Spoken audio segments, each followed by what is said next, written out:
Ethan, can we eat dinner here tonight? Ethan was simmering a cream of mushroom soup, its rich aroma filling the air. If the soup already looked this delicious, one could only imagine how incredible the prosciutto with morel mushrooms would taste. Ethan was in charge of the food, bringing not only fresh prosciutto, but also all the necessary side ingredients and spices, missing nothing. For someone with a sensitive stomach, eating well was paramount. He wouldn't compromise on his meals. Hearing Christopher and the others asked to join them for dinner, Ethan didn't say anything, simply staring at them. "We won't eat for free. Here are some truffles we found, and we can help you with chores," Logan added, a little sheepishly. Ethan put down his long spoon.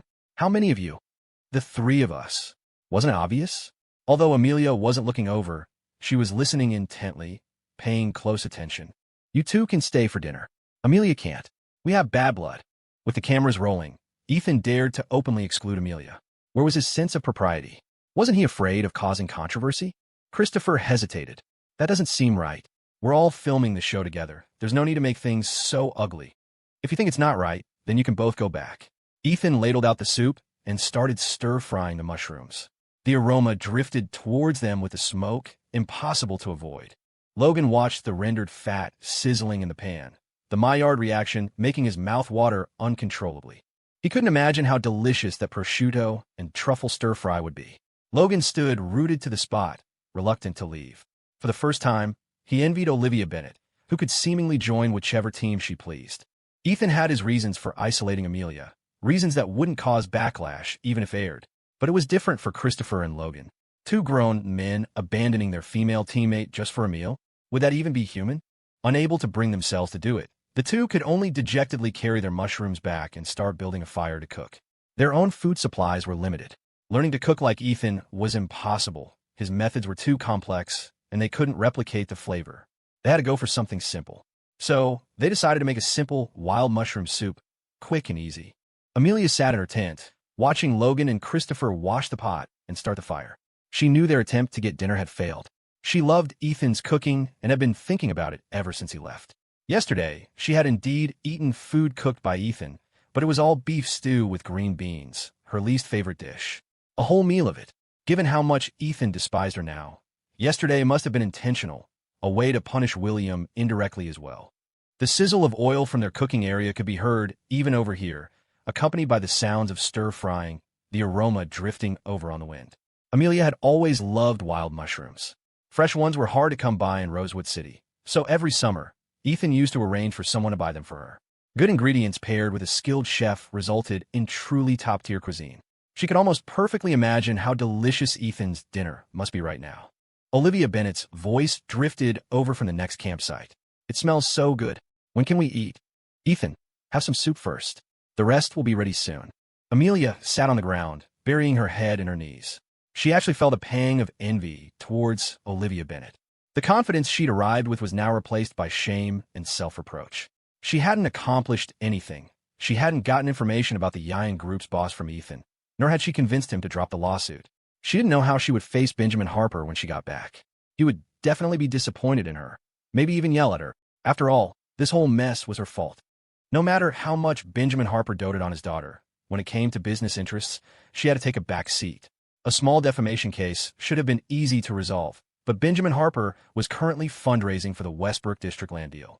If this wasn't handled properly, Harper Enterprises' reputation would suffer, its stock price would fall, and the consequences would be immeasurable.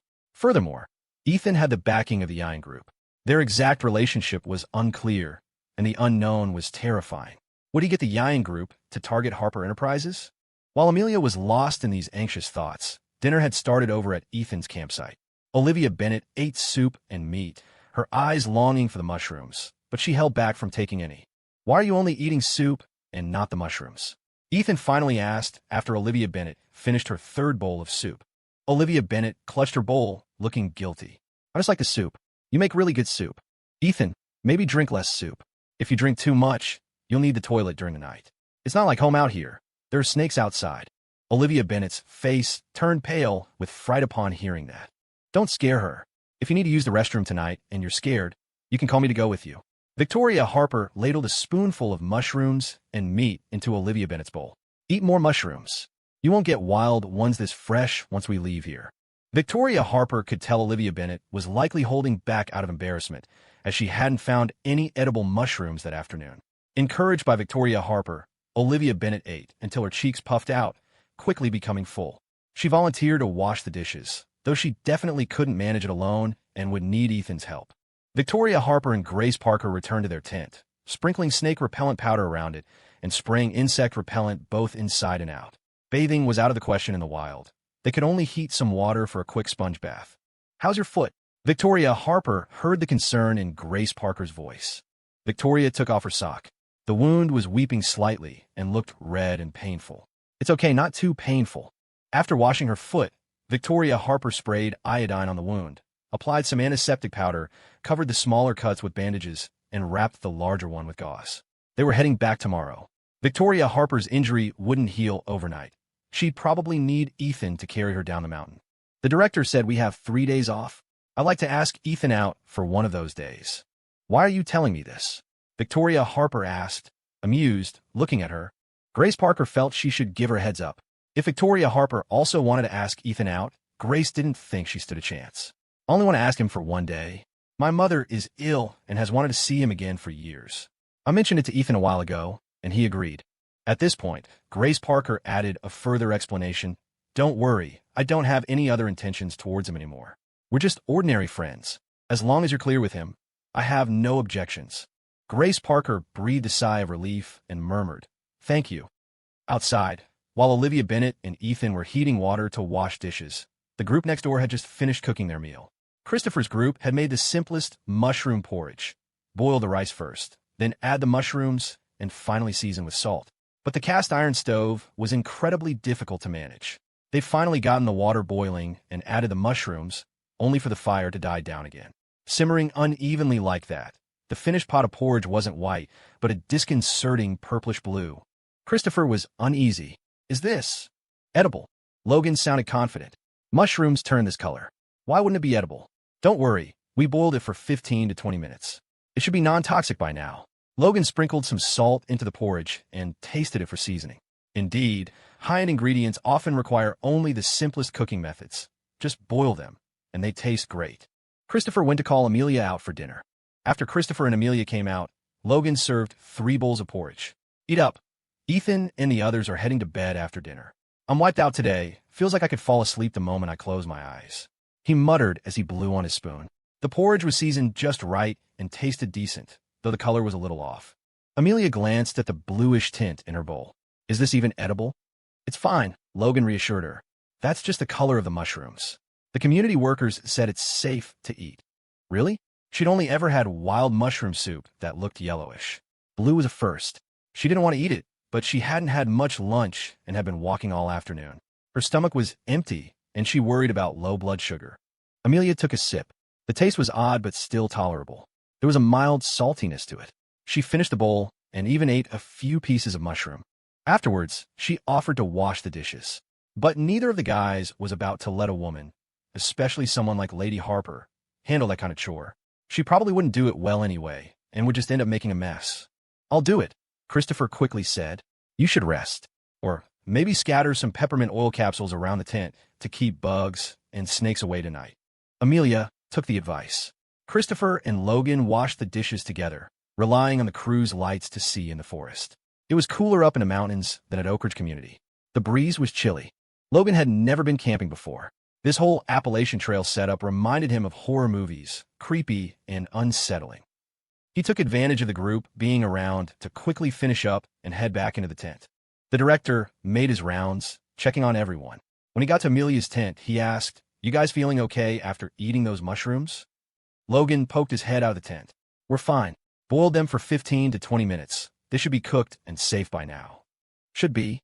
That gave the director a chill. "Did the supervisor check the dish before you ate?" Logan froze. He'd forgotten about that part. The director had brought in both a doctor and 2 community workers specifically to help identify edible mushrooms. They were also supposed to check the final dish to judge whether it was thoroughly cooked and safe to eat. But when they finished cooking, the supervisor wasn't around. They were all starving and dove in without thinking. Still, Logan remained confident. "Don't worry, director. We're all fine. No one's allergic to truffles or anything." The director wasn't convinced, but there wasn't much else he could do. He just hoped nothing would happen. 8 p.m. Amelia tidied up the tent and sat waiting for Olivia Bennet to come apologize. She waited as darkness fell, until even the staff had packed up their gear, but Olivia never came. Was she really planning to cut her off? Since when had Olivia gotten so stubborn that she wouldn't even come back to the tent?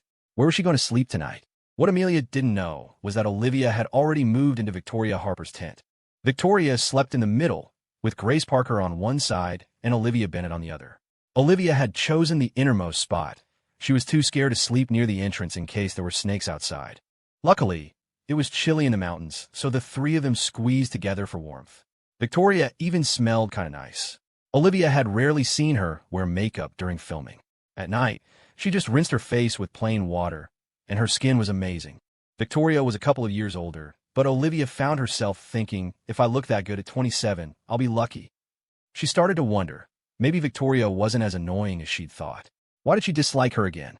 Oh, right, because Amelia didn't like Victoria's uncle, and Olivia had believed what she said. Olivia kept fidgeting. Victoria opened her eyes. Can't sleep? Olivia froze, hesitated, then admitted, I need to go to the bathroom. She'd had too much wild mushroom soup earlier, and now her bladder was full. She'd even dreamed about looking for a bathroom. I'm scared to go alone. What if there's a snake? Without a word, Victoria sat up, grabbed a flashlight, and turned it on. I'll go with you. The crew had set up a makeshift toilet not far from the tents. The area was cleared of brush and reasonably spacious. Earlier that morning, someone had seen a snake in a tree, so Olivia kept scanning both the ground and the branches as they walked, her eyes darting everywhere. She clasped her hands and mumbled under her breath. Victoria glanced at her. What are you muttering? I read online that if you see a snake, you should make a wish and ask it not to bother you. Then you won't see any more snakes that year. I saw one this morning, but forgot to wish. I'm making up for it now. Victoria paused. Take your time then. We're here. Want me to wait inside or outside? Outside, please. Just don't leave. Promise you won't leave. Victoria waited outside. Not long after, Olivia came running out and grabbed her arm. There were so many bugs in there, it was terrifying. Let's go back. Victoria looked down, expression blank. Did you wash your hands? Olivia let go instinctively. There's no sink. There's a bucket of water in there. That was for hand washing. Yeah. Shine the light for me. I'll go do it now. Olivia quickly washed her hands, shook them off, wiped them on her clothes, then linked arms with Victoria again. She needed the support. As they headed back, they heard strange noises from a nearby tent, groaning, retching. Curious, Olivia peeked over and saw the director arriving with a doctor. More staff were gathering, lights blazing. What's going on? She asked Victoria. Looks like someone had an allergic reaction to the mushrooms. What? But I thought the community workers checked everything. Victoria said, worried about Amelia? Olivia didn't reply, but the silence was answer enough. Want to go check? Victoria held her hand and walked over. The director looked frazzled, his hair practically standing on end. He'd had a bad feeling earlier, and now it was coming true. Seeing Victoria and Olivia, he was startled. What are you doing here? Are you two okay? We're fine, Victoria said. What happened? 3 of them had allergic reactions. The doctor's making them throw up now. We're getting ready to send them down the mountain to the nearest Mayo Clinic. One William at the Mayo Clinic had been trouble enough. Now, there were 3 more on the way. That made a full table for Mahjong. Amelia felt like her stomach was turning inside out. Her head was spinning. Her vision was flooded with colored halos, and she thought she could see mutated insects buzzing around. The commotion was impossible to ignore. Even Ethan, who had been asleep, was jolted awake. He sat up, threw on his jacket, and went outside just in time to see Amelia being carried out. Her face, still red from where Victoria Harper had slapped her, was now as white as a sheet. Back when Logan and Christopher were cooking, Ethan had a bad feeling something would happen to the 3 of them. People who couldn't even cook instant noodles properly. How could anyone expect them to prepare poisonous mushrooms correctly? Ethan watched impassively as Amelia was carried away. She seemed to see him too, reaching a hand out towards him before letting it fall limply. Grace Parker had also gotten up, rubbing her eyes, still unaware of what had happened. She stepped out in her short sleeves and shivered as a gust of cold wind hit her. What's going on? What happened? A truffle allergy. Grace Parker fell silent. Unlucky was the only word that came to mind. Not only were the 3 of them unlucky, but the production crew was too. 3 people gone just like that. Can they even keep filming this show? Ethan shook his head. The break will probably have to be extended. Can I see you during the break? Ethan looked at her. Is there something specific? Can I ask just because? Grace Parker suppressed her inner longing. I mentioned before that my mom wanted to invite you over for dinner. Remember? I remember. Ethan asked when he was little, whenever his grandma was busy and couldn't look after him, she would have Aunt Grace watch him. Aunt Grace was an excellent cook, and he had loved eating at her place. Ethan had actually first learned to cook from her. Thinking back, it really had been a long time since they'd met. He only had a vague memory of Aunt Grace now. I'll go back and ask my mom. Once we set a time, I'll contact you in advance. Ethan nodded. After Amelia and the other two were sent down the mountain, the director reluctantly announced they should wait for further notice. Luckily, they had already been told to stop the Twitch stream before heading up the mountain. Otherwise, if the footage had gotten out, who knows how badly they would have been flamed. The contestants having accidents one after another constituted a major incident. Whether they could successfully finish filming the whole show was now uncertain. The director was a maverick, a genius at stirring things up. During the month of filming, the show had been trending on Twitter every day, becoming a phenomenal reality show. The popularity was a double-edged sword. Plenty of people were watching for the drama, but once something went wrong, the critics would come out in full force. The director rubbed his head, feeling his increasingly sparse hair thinning even more. Fortunately, they had enough recorded footage.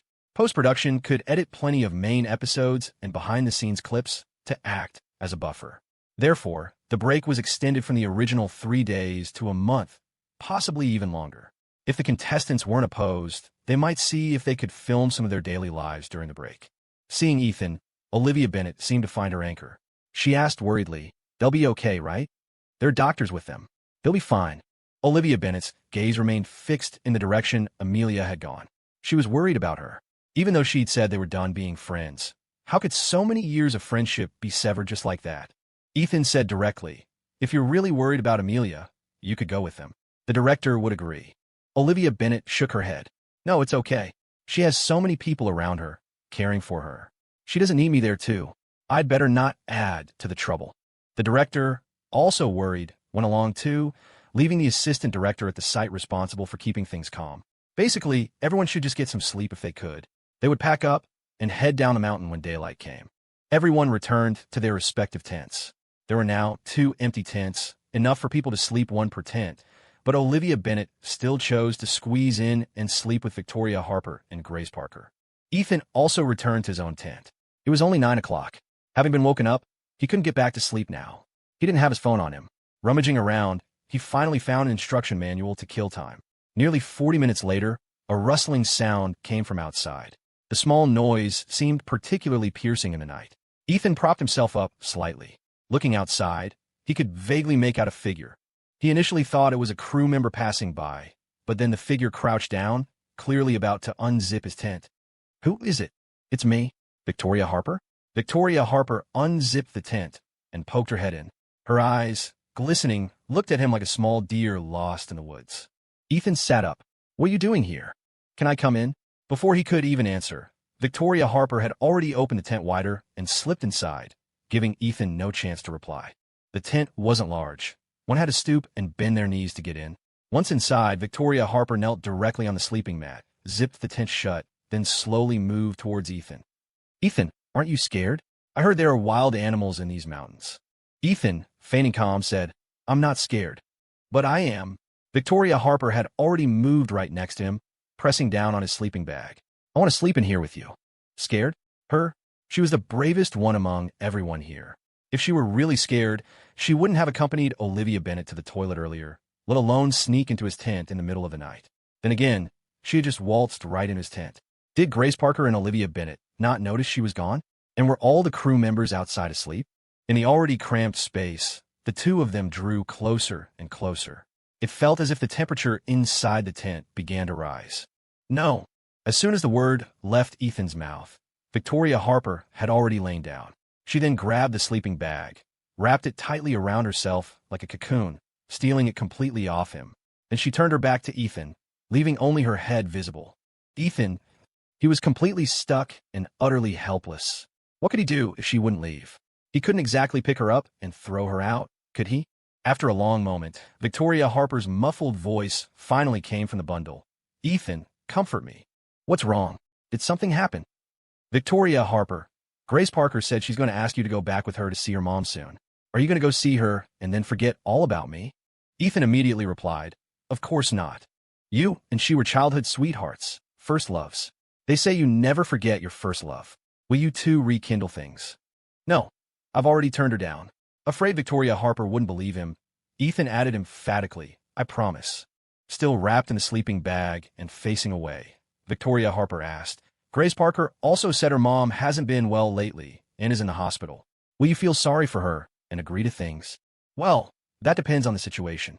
He roughly understood what Victoria Harper was afraid of now. Ethan really started trying to comfort her. He leaned closer, gently turned Victoria Harper's shoulders to face him, looked in her eyes, and said, "Don't overthink things. What you're worried about won't happen." As he spoke, he awkwardly patted her head. "How about this? Right after I see your mom, I'll come find you immediately, okay? Then you can ask me anything, and I'll answer honestly. I won't give you anything to worry about." Victoria Harper released her bitten lip, her teary eyes finally showing a trace of light. "You'd really come find me?" "If you call me, I'll come," Ethan replied, thinking he had finally coaxed her into feeling better. "You should head back now. It won't look good if someone sees us." "I don't want to." Victoria Harper snuggled deeper into the blanket. "Your bed is so comfortable. I want to sleep here." It was rare to see Victoria Harper act like a spoiled child. She was usually seductive, assertive, or cold. Never like this. "Then sleep here," Ethan said, coming up with a plan. "I'll go sleep in another tent." He figured he'd just wake up early tomorrow and sneak her back before anyone noticed. Suddenly, Victoria Harper grabbed his hand and peeked her face out from the covers, rubbing her cheek against the back of his hand like a clingy little bunny. "Can you stay with me for a bit?" Her fingers were soft and smooth, like touching a cloud. Ethan flinched slightly, keeping his eyes on the shadows dancing across the tent wall.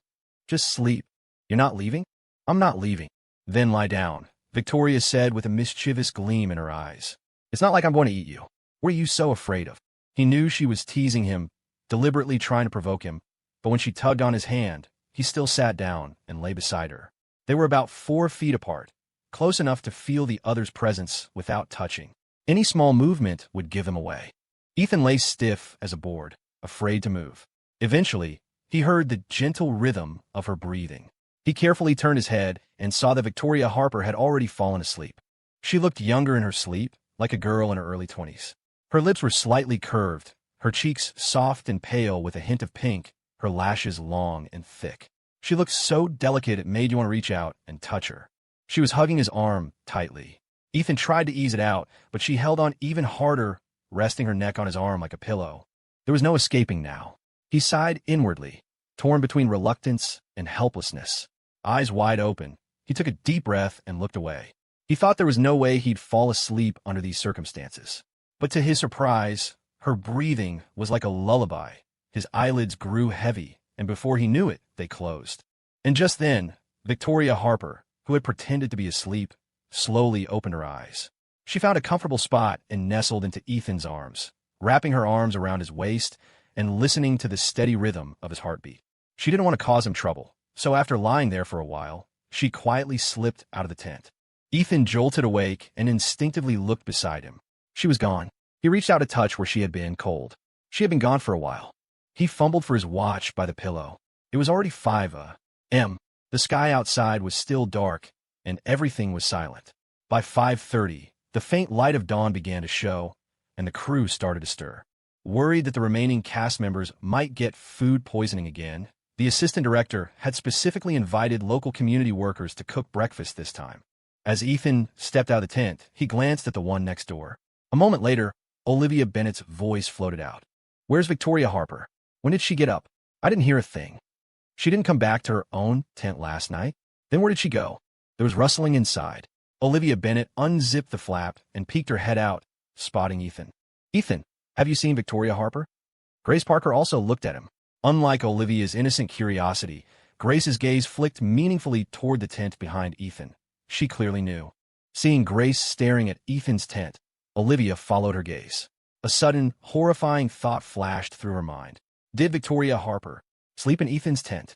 Just as she was about to go check, the tent next door opened. Turns out, Victoria Harper had slept in Amelia Harper's tent. Seeing her step out, Olivia visibly relaxed.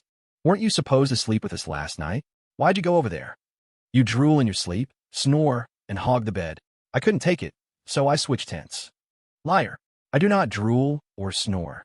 Ethan watched them bicker and couldn't help but smile. So full of energy this early in the morning. Youth really is a gift. Grace Parker was still watching him. Her gaze was impossible to ignore. Feeling uncomfortable, Ethan chose to act like he didn't see it. Breakfast was hearty, congee, flatbread, and a few local side dishes. There were no more tasks scheduled for the day. Once breakfast was over, they'd pack up and return to Oak Ridge Retreat. After that, transportation would be arranged to take them home. Everything else would be planned later. Any questions? Asked the assistant director. Olivia Bennett raised her hand. Director, how's Amelia Harper? Is she out of danger? She's stable now, the director replied. She's been transferred to Williams Mayo Clinic. If any of you want to visit her, we can head there after breakfast. Olivia asked again, did we mess up the show? Can we still keep filming? Wasn't there supposed to be 3 dates total? We've only had 2. There's still the finale, the pairings, the DM matches. As she spoke, she snuck a glance at Ethan from the corner of her eye. Ethan had already gone on dates with both Victoria Harper and Grace Parker, but not her. She didn't want to miss out. Thinking about it, Ethan had been distant with her. He used to at least compliment her for her hard work, but lately, he barely spoke to her. It felt like he was avoiding her, like things had ended before they even began. We'll get back on schedule, but it'll take time. For now, just rest, don't overthink. At home, you can watch the edited episodes, post on Twitter, engage with fans. The show's really trending right now. It's the perfect time to grow your follower count. Make the most of it. That last part was aimed directly at Olivia Bennett. She had joined the show for exposure, and now that the show was blowing up, it should be exactly what she wanted. Hearing that there would still be a 3rd round of dates, Olivia got a little excited.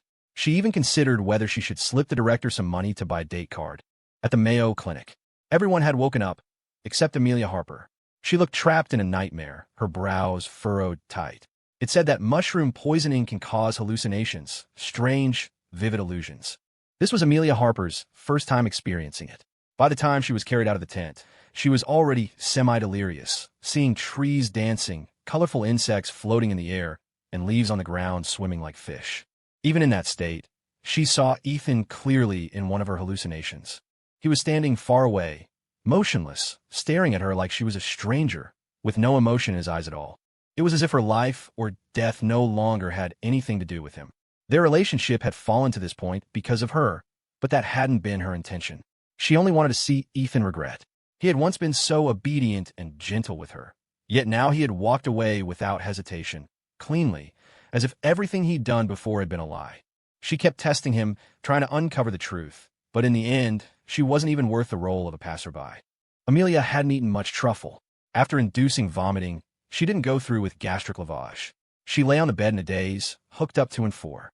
She'd heard truffle allergies could cause hallucinations, seeing strange shapes and creatures, but she never knew they could create such vivid dreamscapes.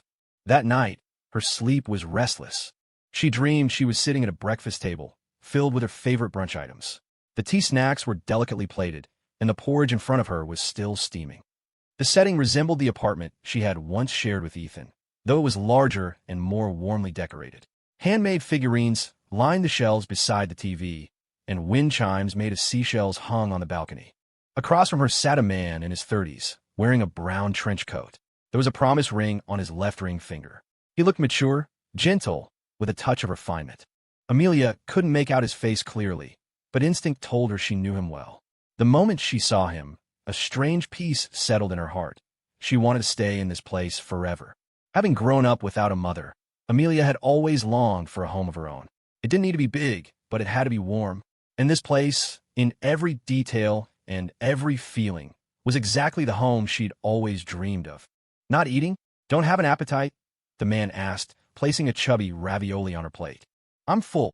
No sooner had she spoken than he casually picked the ravioli back up and popped it into his mouth. I'll wash the dishes. What do you want for dinner? I want mushroom fondue. All right. I'll leave work early tonight and take you out for it. I don't want to go out. It's so hot. I'll sweat just stepping outside. And honestly, the food out there isn't as good as yours. Amelia was surprised. It was clearly her speaking, but she had no control over the words. And if she wasn't mistaken, there was even a hint of playful affection in her tone. She wondered if the man had noticed. He nodded. Then I'll cook tonight. After the meal, he got up to wash the dishes. He slipped off his promise ring and left it on the table. She picked it up and glanced at the inside of the band. Engraved were the letters ZY and X to Ethan Amelia. He was Ethan. The moment he stepped out of the kitchen, his once blurry features came into focus. He didn't look as young as in his 20s, but he had become even more attractive, calm, and refined like a bamboo grove. She walked up to him. "Are you heading straight to Harper Tower?" Ethan slipped the ring back on. "Yeah, there's a big meeting this morning. I'll go with you. You want to go to Harper Tower? I want to go shopping. You can drop me off at Fifth Avenue on the way." But Fifth Avenue wasn't actually on the way. It was a detour. She'd clearly made these kinds of requests before, yet Ethan didn't mind. He simply nodded and started buttoning his cuffs. His fingers weren't very nimble. Amelia walked over and helped him with the cufflinks. Her eyes fell on a scar on the back of his right hand, stretching all the way through his palm. It looked deep and painful. Why did Ethan have that scar? She didn't know. The Amelia in the dream didn't ask, either. She only looked at it quietly, her lashes trembling slightly. "Forget it. I won't go shopping. Just come back early." "Why the sudden change?" "I just don't feel like it anymore." Her voice dipped.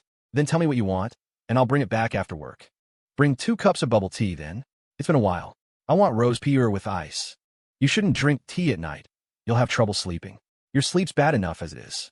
Ethan knew her well. He cared for her deeply, and even as an observer, Amelia's heart warmed. "Then you pick for me," she said, lifting her hand to straighten his tie. She watched him leave. Then she stayed home reading, watching TV. Around noon, she FaceTimed Ethan. He asked if she had eaten. With one hand holding her phone, she took the food out of the fridge. Meals he'd made earlier, packed neatly in containers. Just needed a quick microwave. No matter where she was, she always liked Ethan's cooking the best. She normally refused leftovers, but if Ethan made it, she'd eat it. Never even considered ordering takeout. In the afternoon, Amelia went out briefly and came home with a big bag of truffles. Ethan had said he'd be home at 4, but something came up, and he texted that he'd be late, around 6. Amelia wasn't great with her own time, but she cared a lot about others. If someone stood her up last minute, she'd be furious. But in the dream, she wasn't mad at Ethan. She understood. When the truffle delivery arrived, she carried them into the kitchen and began cleaning them with a small brush. Over 4 pounds of them. The clear water turned muddy. Even she was surprised at herself. She was actually doing this. She washed them again and again, until the water ran completely clear. Then she looked up tutorials and started cooking. It was obviously her first time, with someone like Ethan in the kitchen, who would ever want to cook. She added some salt and tasted the broth. It was just right. Ethan was almost home, so she pulled some fruit from the fridge and made a fruit platter. At 5:50 p.m., Ethan walked in, holding 2 cups of bubble tea, one iced, one not. The iced one was honey grapefruit lemon tea, and the other was mango pomelo sago. Amelia touched the cup. "Why didn't you add ice?" "I wanted something cold." "You're on your period. Just bear with it." But it was exactly because of her period that she wanted something cold. She'd expected the Amelia in the dream to argue, but instead, she obediently listened. As soon as Ethan entered, he smelled the aroma wafting from the kitchen. "What are you cooking?" "The whole place smells amazing," Amelia said proudly. "I cooked the truffles. They should be ready to eat now." "You did? That's impressive." He looked surprised. "How long have they been cooking?" "About 40 minutes. Let them simmer a bit more. I'll go hook up the induction cooker." Ethan had not only brought bubble tea, but also ingredients for hot pot. Every time he entered the kitchen, he'd remove his promise ring, his watch, and cufflinks. He took off his coat, revealing a tailored white shirt. He washed vegetables quickly, though he now needed tools. His knife skills weren't what they used to be. There was a deep scar on his hand now. Still, he moved with practiced grace. Author's note: it's a new month. If you got Power Stones, send them my way. Let's try to hit the charts on the first day. Thank you. The wild mushrooms had already been simmering in the cast iron stove for 15 to 20 minutes. Nearly an hour had passed before Ethan finally started adding other ingredients, and then mixed up a dipping sauce for Amelia. She ate with sweat dripping down her forehead, unable to stop. Ethan, while eating himself, used the communal chopsticks to serve her food. Sometimes, Amelia would pause to look across the table at him. In the rising steam, Ethan's face looked soft and immersed, his lips lightly pressed together.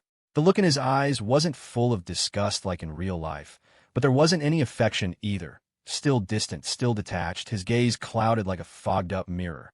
Halfway through the meal, Amelia began to feel dizzy and unwell. She stared at the steaming pot, and the floating vegetables inside seemed to transform into fluttering butterflies. Why are the veggies moving? It was a truffle allergy. Ethan immediately rushed her to the Mayo Clinic, staying by her side the entire night without sleep. He took a few calls during that time, some for work, some from concerned friends. When Benjamin Harper found out about the allergic reaction, he didn't even ask for details. He just tore into Ethan. The Ethan in her dream was gentle. Even when scolded, he didn't talk back, unlike the real Ethan who could shut anyone down with a few sharp words. Whether in her dream or in reality, Amelia watched him closely, a little dazed. When Ethan finally hung up and came back into the room, she snapped out of it. Benjamin Harper called to yell at you? I can explain to him. No need, he's already resting. You should get some sleep too. By the way, Daniel's coming back tomorrow after his makeup classes. Daniel? Who was Daniel? Just as Amelia was trying to make sense of it, a black vortex appeared before her eyes. Everything around her blurred, the world spinning, and then she shuddered violently and opened her eyes. All she could see was a white ceiling with the faint scent of disinfectant in the air. Was it a dream or a hallucination caused by the truffle allergy? It felt like a dream, yet it didn't. It felt real, like something that had truly happened. But how could it be? Ethan had already divorced her. He hated her now. There's no way he would live with her again, let alone speak to her calmly. And the version of herself in the dream was completely different from who she was now, someone who got along with Ethan. Maybe she just missed the Ethan from a month ago too much. That's probably why she dreamed something like that. The dream and reality were opposites, but one thing remained the same. Ethan's eyes still held no trace of love when he looked at her. Just thinking about the dream made her heart ache uncontrollably. Feeling dizzy, she sat up. A nurse came in. You're awake. Are you feeling any discomfort? Still dizzy? Nauseous?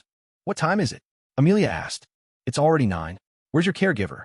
Right as she spoke, a girl wearing a staff badge walked in carrying oatmeal with bacon bits. She was part of the production crew. The director had specifically arranged for a female staffer to look after Amelia. Seeing her awake, the girl quickly sent a message to the director on WhatsApp. He arrived not long after and asked how she was feeling. I'm okay. When can I be discharged? Tomorrow. Better to rest one more day. Where's Ethan? Amelia asked right away. She wasn't even sure whether it was because she cared about him or something else. They're probably getting ready to head down the mountain, the director replied. With 3 of you out, the show is on hold for now. Filming is paused, and we're extending the rest period. We'll let you know when it resumes. The director still hoped to finish filming the grand finale. But if it didn't work out, they'd have to end the show with regret. During this downtime, he planned to visit a temple, burn some incense, and do a full team overhaul. No more accidents, he hoped.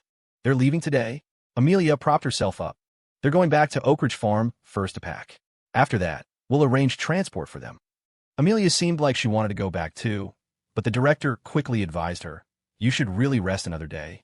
A truffle allergy is no joke. You and Ethan live in the same city. You'll see him again soon enough.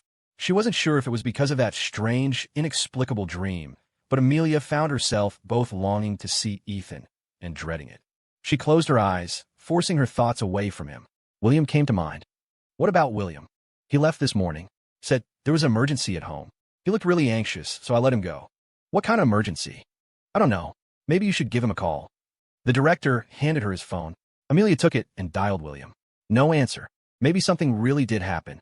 Looking around the Mayo Clinic, something felt familiar. Was William hospitalized here too? The director nodded. Yeah, he was. Did he know I was here too? I mentioned it to him. He glanced at you, made sure you were okay, then left.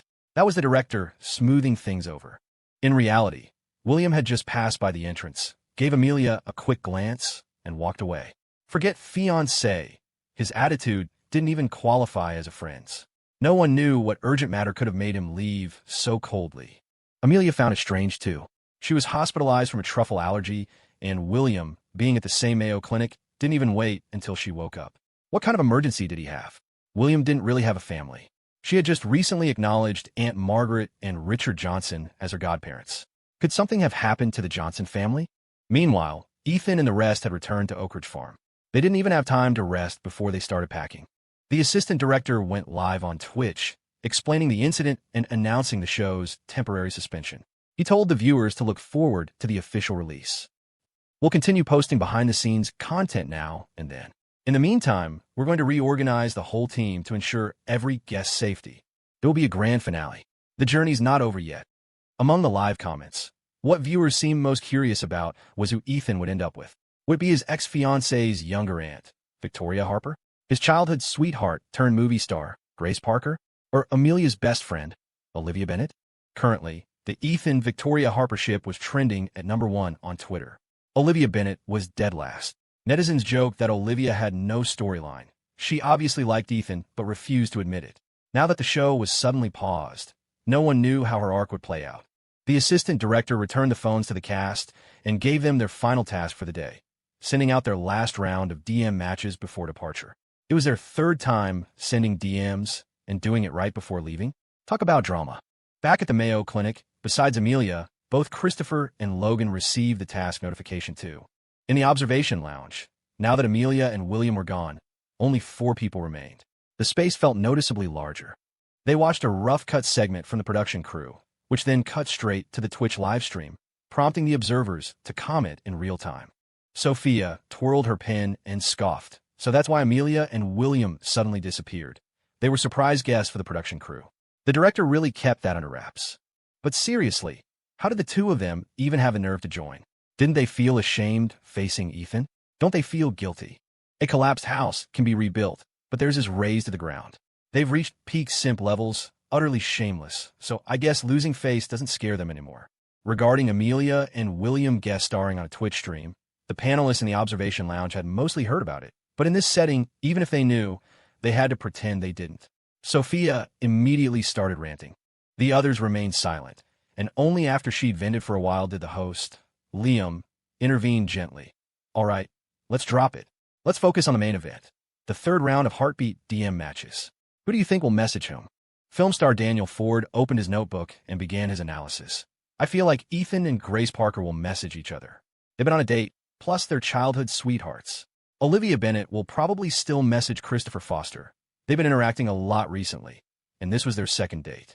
Victoria Harper is a bit tricky, but personally, I think she'll message Ethan. As for Logan Prescott, he'll probably message Victoria Harper, considering their date. Profiler Nathaniel Ellis disagreed. Ethan probably won't message Grace Parker. I specifically rewatched their date video. Those two are over. There's no way they can get back to how they were. Liam sighed. It's such a shame about those two. You could say they weren't mature enough when they fell in love. The timing was just wrong. If they hadn't gotten together back then and saved the chance for today, perhaps the outcome would have been better. Daniel Ford asked, then what about Christopher Foster and Olivia Bennet? No objections to these two matching, right? This was another team challenge. They needed to get everything right to win the diamonds. All eyes turned to Nathaniel Ellis, the psychology expert. It's actually not that certain, Nathaniel began. If you look closely at the details, Olivia Bennet actually likes Ethan, but she has a contrary personality. She's unwilling to admit it, so she just picked someone else. Christopher Foster probably won't change his mind. He's quite loyal, sticks to one person once he's decided. Logan Prescott won't message Victoria Harper either. I still think it's more likely he'll message Grace Parker. His last date with Victoria Harper was just too awkward. Everyone had previously thought the Olivia Bennet connection was straightforward, but now it seemed uncertain. Sophia jumped in to answer. I can't judge the others, but Ethan and Victoria Harper must be a mutual match. Spoken like a true head shipper. Because of Sophia's insistence, the group agreed to link Victoria Harper and Ethan mutually. They tentatively decided. Grace Parker messages Ethan. Logan Prescott messages Victoria Harper. Christopher Foster messages Olivia Bennet. As for Olivia Bennet, her unpredictable nature split the panel. Liam and Daniel Ford believed she'd message Christopher Foster, while Sophia and Nathaniel Ellis insisted it would be Ethan. Sophia explained her reasoning. Olivia Bennet did message Christopher Foster the first 2 times, but anyone can see she's not interested in him. All her subtle actions indicate she likes Ethan. Being with Christopher Foster seems more like a way to test Ethan's reaction. The finale is almost here. If she doesn't show her true feelings now, she'll really end up the loser in love. It had to be said, Sophia really knew how to read people. Nathaniel Ellis nodded in agreement. Liam tapped the table, addressing Sophia. Okay, first, I agree with what you said, but aren't you forgetting something? Olivia Bennet is Amelia Harper's best friend. Would she dare send her heartbeat message to Ethan right under Amelia's nose? Why wouldn't she dare? They're total frenemies anyway. A cat fight would be best. Sophia looked like she was just eager for drama. Liam was speechless. Liam's point shifted the dynamics. Nathaniel Ellis began to hesitate and was eventually persuaded. Sophia's lone insistence was futile, so they finally linked Olivia Bennet to Christopher Foster. 10 minutes later, the assistant director announced the results. Christopher Foster connected with Olivia Bennet.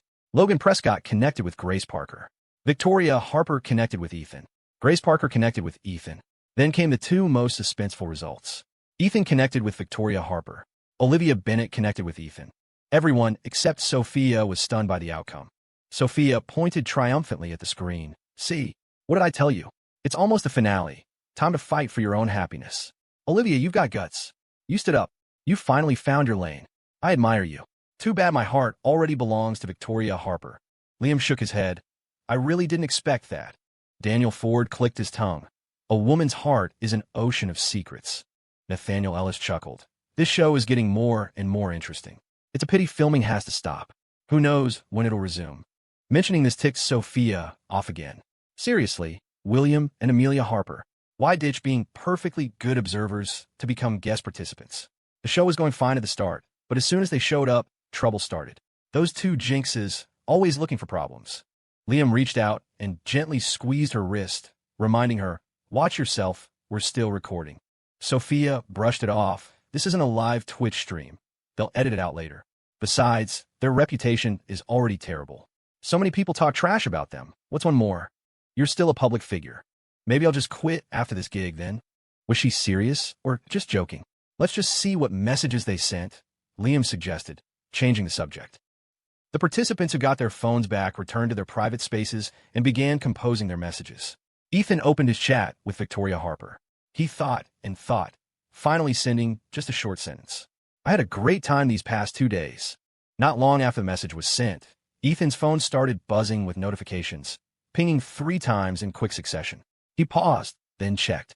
Although all 3 messages were anonymous, the content made it obvious who sent each one. Victoria Harper, "An unforgettable birthday."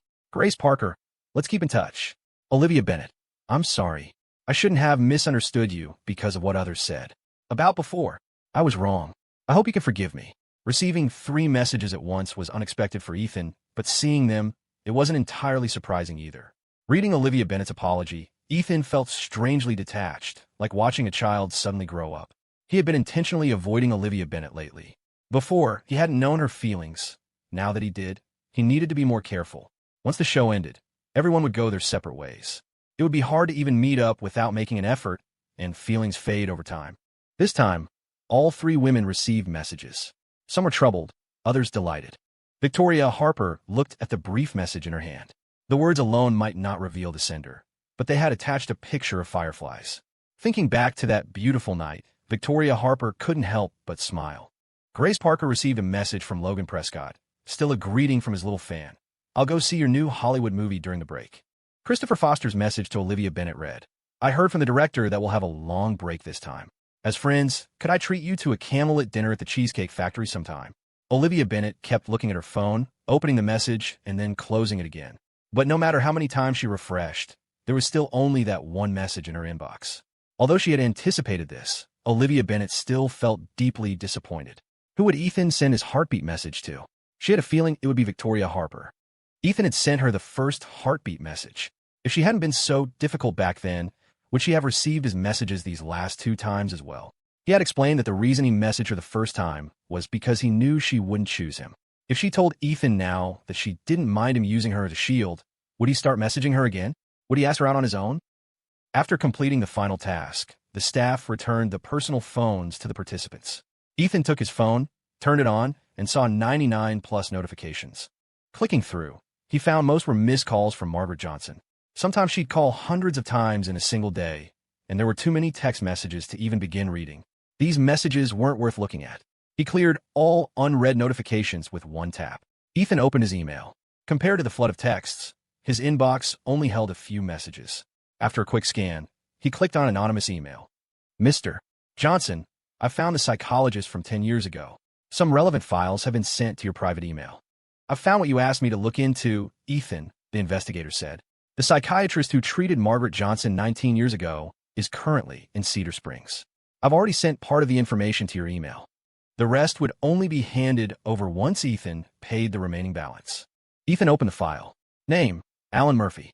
Age, 50. Graduated from a well-known university's psychology department. After graduation, he opened the Mind and Body Wellness Center, but it soon went bankrupt, leaving him deep in debt. Later, he got to know Richard Johnson through certain connections and eventually became the Johnson family's private physician, mainly offering therapy to Margaret Johnson. He worked for the Johnsons for 7 years. The year Margaret had her breakdown and killed her daughter, he was still employed by them. He witnessed it and had evidence. Ethan should never have known any of this, but in his previous life, Richard Johnson had revealed everything to him in a drunken stupor. Now that he was reborn, the more leverage he had to sever ties with the Johnson family, the better. So right after breaking off the engagement, he hired a private investigator, Murphy, who had been famous in his past life but was still unknown in this one. The results exceeded expectations. In just a month, the investigator had gathered detailed information on Murphy. Ethan replied with a brief thanks and wired the remaining $90,000. Although the recording wasn't finished yet, the production crew had already sent Ethan a share of the profits, $5 million. Ethan texted the director, "Are you sure I'm really getting this much? Is there a mistake?" "No mistake. You've earned every cent." Since the director insisted it was rightfully his, Ethan accepted the money. He needed it. Still, he couldn't take goodwill for granted. "If you ever need a favor, just ask."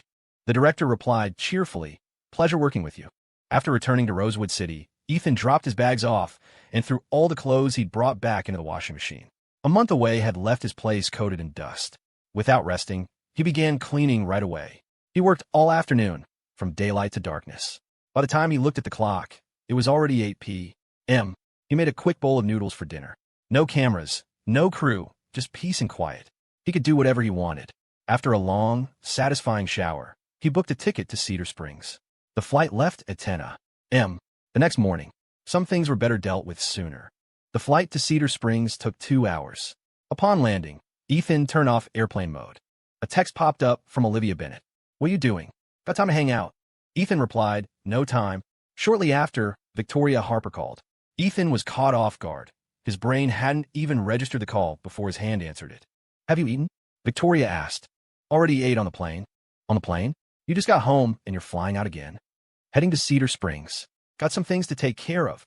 "Dinner felt weird without you," she said sleepily, her voice lazy and soft.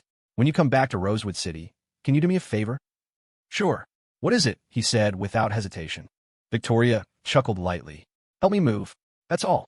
I'll hang up now. Sounds noisy where you are. Be careful out there. I'll be waiting at home. Bye." She hung up so fast that Ethan didn't even get to say goodbye. He set his phone down, the corner of his mouth lifting slightly. Alan Murphy lived in a small town outside Cedar Springs. It was another 2-hour drive. Ethan stopped in front of an old apartment building. Behind it was the Maplewood Medical Center. Checking his phone for confirmation, he headed inside. "I'm here to see Dr. Murphy. Is he in?" "He's off today. Could you call him for me? Just tell him someone named Johnson is here waiting. If he doesn't want to come, I'll wait at his house." 10 minutes later, Ethan was sitting across from an aging man with graying hair. Alan Murphy didn't look 50, more like 60. Overweight, deep wrinkles on his face, dull eyes, and yellowed fingernails, the result of years of heavy smoking. "You're that Johnson kid. How did you find me?" Murphy asked, pulling a cigarette from his pack, his trembling hands betraying his unease. "Richard Johnson once mentioned you when he was drunk. I remembered and hired a private investigator, Murphy, to dig into your past. I was too young back then to remember clearly, but you weren't. You were 24, old enough to remember everything. Like the saying goes, guilty deeds always catch up with you eventually. How much longer did you plan to stay silent?" Thud. The cigarette pack slipped from Murphy's hand and hit the floor. He couldn't meet Ethan's gaze, curling into himself. "I don't know what you're talking about." "Dr. Murphy, a doctor should have a conscience. When your clinic went under, you used Johnson family money to pay off your debts. It saved your family. Now you live comfortably. Your son's in the military, your daughter's a nurse." Murphy snapped his head up, clearly panicked. "What do you want?" "I want the truth. I want justice. I want to clear my name, the one I've carried for 19 years. But you already know the truth. Why push me for more?" Ethan let out a cold laugh. "Because they won't stop. They want me to carry this guilt forever. And you know exactly what they're capable of, Dr. Murphy." He stared hard at the older man. "Don't worry. I didn't come here to punish you or expose you to your family." It wasn't hard for Ethan to strike at Murphy's weak spot. Murphy sat in turmoil for a long time. Finally, he stood, shuffled to a corner cabinet, unlocked a drawer, and took out a stack of documents and a USB drive. He handed it all to Ethan. Ethan flipped through the files. They included a full report on Margaret Johnson's mental condition. "Your sister wasn't the one who pushed the child off the balcony. It was your mother, Margaret Johnson. After she did it, your father, Richard Johnson, cover up the scene. And I was part of it. I'm so sorry. Murphy's eyes welled up with tears. Was she in her right mind when she killed her daughter? Ethan asked. She was. To kill her own child for her husband's attention. That was a darkness few could fathom. Even though Ethan had long since detached himself emotionally, he still felt a chill run through his bones. Even after all these years, the memories remained vivid. Alan Murphy had lived in guilt ever since, consumed by it, unable to escape. Ethan's sudden appearance terrified him, but also set him free. Maybe Murphy had kept that evidence all these years for this very moment. Ethan stood and said calmly, I've heard your apology, but I don't forgive you. In his past life, he had been kept in the dark, condemned, controlled, and forced to submit. He had never known freedom. If his grandmother hadn't dragged him away 19 years ago, he might not have survived. Now that he knew the truth, he was able to face this moment with chilling calm. Was this evidence kept out of guilt? Perhaps, but it was mostly self-preservation. And Richard Johnson hadn't covered for Margaret Johnson his whole life out of love, but because concealing a crime scene was, in itself, a crime. Ethan booked the latest possible flight. Back home, he turned on his computer and plugged in the USB drive. Listening to the recording inside churned his stomach. I didn't mean to kill her. But who told my husband to call her his little darling? I just love my husband too much. Ever since I had the baby, he got busier and busier, often not coming home. Every time he called, he'd ask about our daughter first. When he came home, he'd hold her first. They say a daughter is her father's little sweetheart from a past life. Isn't that just like a homewrecker? I actually gave birth to a little homewrecker.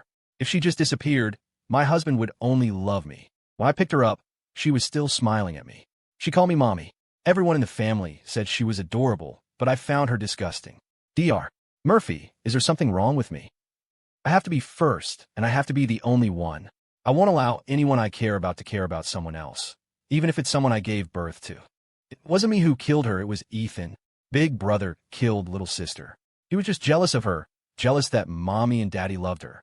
Ethan was always a bad kid. Dr. Murphy, I don't understand what you're saying. How could I have killed Catherine? Catherine is my daughter. A mother always loves her child. How could she bear to hurt her? I'll say it again. Catherine was carried onto the balcony and dropped by Ethan. He did it on purpose. He has to atone for this. She didn't even need a psychiatrist. She'd brainwashed herself, shifted all the blame onto him, and faded into the background. As for Richard Johnson, he knew too. He knew Margaret Johnson, consumed by jealousy of her own daughter, had consciously thrown the child off the balcony to her death. To save face, he covered up the truth, cooperating with Margaret Johnson's feigned madness and illness to maintain a facade of peace. After listening to the recording, Ethan felt so sickened he couldn't sleep all night. His biological clock, steady for so long since his rebirth, was disrupted for the first time. Normally up at 6 a.m., today he only fell asleep at 6. He managed 3 hours of groggy sleep before being woken by noise from next door. Ethan's eyes snapped open. It was already bright outside. He pulled open the curtains and made himself a bowl of oatmeal. His apartment building had 4 units per floor serviced by 2 elevators. Ethan had only just moved in, and the adjacent apartment had been empty. He hadn't inquired about it.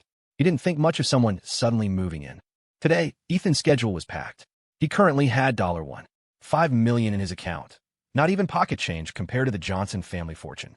His rebirth timing was excellent, coinciding with the redevelopment of Rosewood City's new district. Within the next month, both housing and land prices were set to skyrocket exponentially. To make quick money during this period, flipping real estate was undoubtedly the best option. The strategy was to create the impression of high demand for newly built properties, making them seem like hot commodities in short supply, then buy low and sell high at the peak price. Getting rich overnight wasn't just a dream. Flipping houses wasn't exactly an upright way to make money, but Ethan's only rule was not to flip properties to genuine homebuyers. If he was going to fleece anyone, it would be his competitors, like Harper Enterprises and their circle of associated businessmen. He had no qualms about inflating prices and selling high to them. Ethan invested $5 million to play the real estate market, the money flowing out like water. In his past life, Ethan had also seized the real estate opportunity, but suppressed by the Johnson family, he hadn't dared to gamble. He'd been timid and cautious, pulling out after making a small profit. This life, he was going all in. He would be the one pulling the strings, seizing control. While buying property, Ethan noticed the old junkyard in the old district was for sale. It was the size of a football field. He bought it outright $4 one. $5 million. It looked like an insignificant dump now. But once the new district expanded, Each square meter would be worth a fortune. After the day's spending, he had $5 million left. Using his memories, he found channels for sports betting, placing various bets until he had $500,000 remaining to take home. He'd left in the morning and only returned at night. When Ethan got back, apartment 1602 next door was quiet, showing no signs of recent occupancy. Ethan entered his apartment, changed his shoes, and started boiling water to cook, his mind racing. He recalled Victoria Harper asking for his help moving yesterday and connected it to the noises from next door this morning. Could his new neighbor be Victoria Harper? The more coincidental something seemed, the more likely it was something she'd orchestrate. As if summoned by his thoughts, Victoria Harper called. Ethan felt a jolt. He answered the phone, and Victoria Harper's voice was as gentle and smiling as ever. "Ethan, I'm starving, and I haven't eaten yet. Can I come over and bum a meal?" Ethan turned off the stove. "I just got home myself, haven't cooked yet. I was just going to make some simple oatmeal porridge." He hadn't expected her to come over, especially since it was already late. "I know a good takeout place. I can order for you, but I don't want takeout.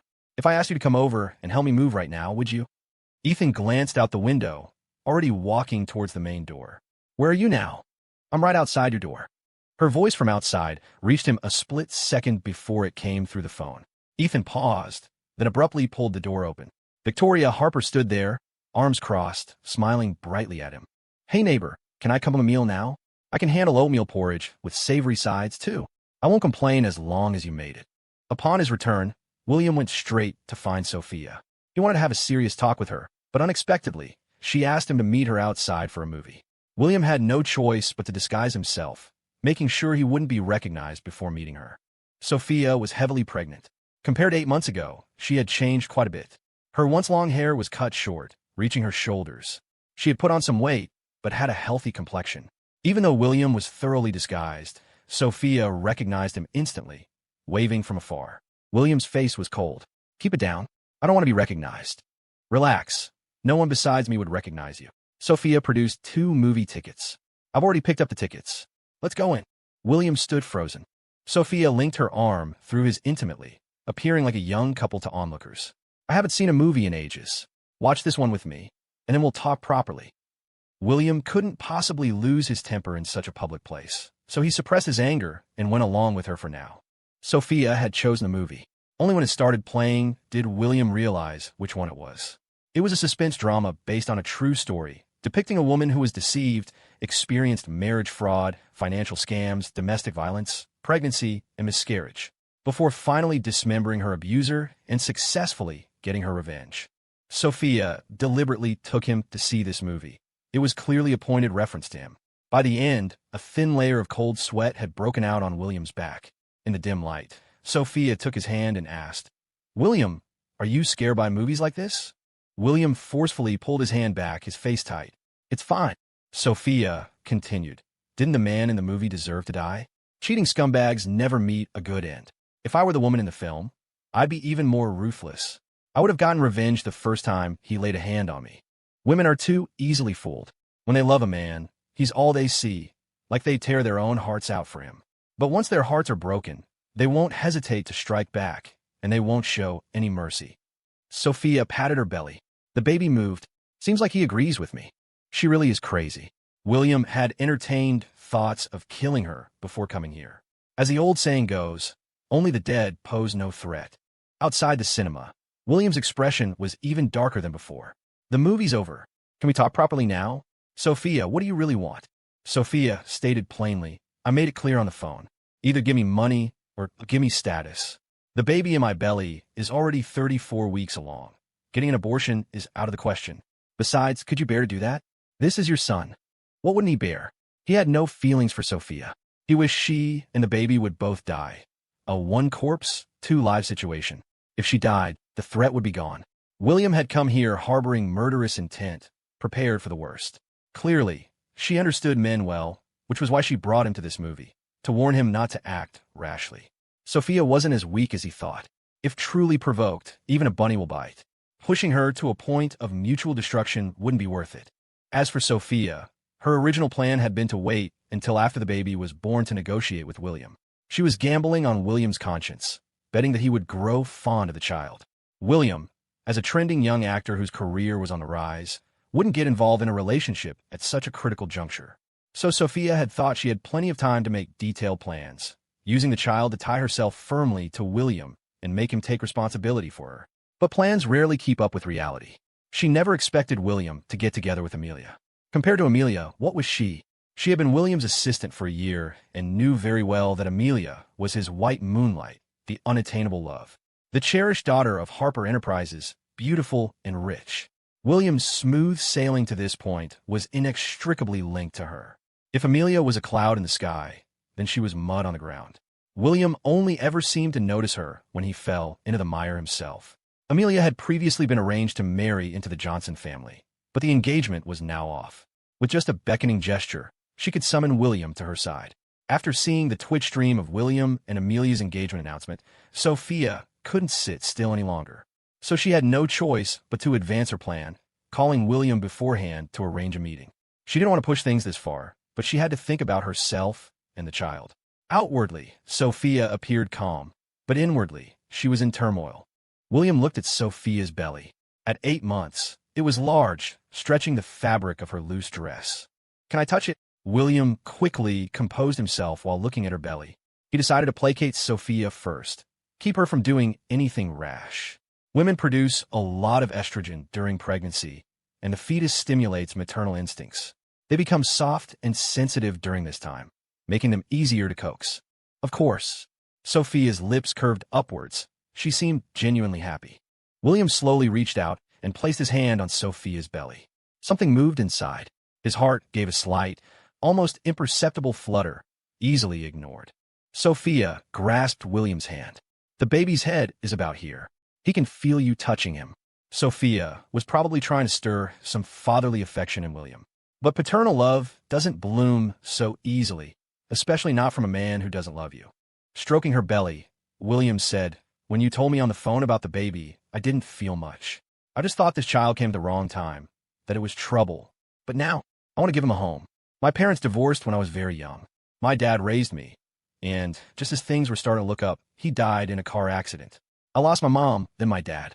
So, ever since I was little, I've wished I could have grown up in a complete family, loved by both parents. I don't want my child to go through the hardships I did. Sophia, don't worry. I won't let our child be illegitimate." A pack of lies, yet he delivered them with such sincerity. The key point was Sophia actually believed him. "You're willing to marry me? I will marry you." Before Sophia could feel happy, he continued, "But not right now." Sophia's face instantly turned cold. "Then what do you mean?" "Don't be anxious." William moved closer, putting an arm around Sophia's shoulder in a feigned gesture of intimacy, pulling her into a comforting embrace. "I didn't know you were pregnant at first. If I had known earlier, I wouldn't have gotten engaged to Amelia. Things are a bit complicated now. I need time to sort them out." His words didn't reassure Sophia. She remained wary. "How are you going to sort it out? And how long do I have to wait?" "Don't rush me. Just listen to my explanation," William said patiently. "If our relationship is exposed now, Harper Enterprises definitely won't let me off. They'll blacklist me, make it impossible for me to survive in this industry. Then I'll have to pay breach of contract fees for all the endorsements and gigs I've signed. It'll add up to a mountain of debt. Could you bear to have the child only for us to struggle and starve together?" Sophia frowned. "But haven't you already been accepted by the Johnson family? Richard Johnson and his wife are your godparents, right? Would Harper Enterprises still move against you?" William sighed. "You don't understand. The Johnson family only acknowledged me because of Harper Enterprises to give them face. It sounds good. Makes me look acceptable, like I'm worthy of Amelia on the surface. But in reality, without money or power, they still don't take me seriously. So, according to you, as long as Harper Enterprises has you under their thumb, you can never marry me?" "That's about right. So we face two choices. First, I marry Amelia, and I secretly support you and our son. Once Harper Enterprises can no longer threaten me, I'll immediately divorce Amelia and marry you. A man's promises of later, his guaranteed future, worthless," Sophia said coldly. "And the second option?" "The second is to wait until I inherit the Johnson family trust." Sophia forced a smile. "How could an adopted son like you possibly inherit the Johnson family trust? You said it yourself. The Johnsons only took you in as a godson because of Harper Enterprises. You have nothing. That was before. It's different now." "How is it different?" "They have their own biological son. Why would they give it to an outsider instead of him?" They really can't give it to Ethan, William said, his face dark. Ethan's a murderer.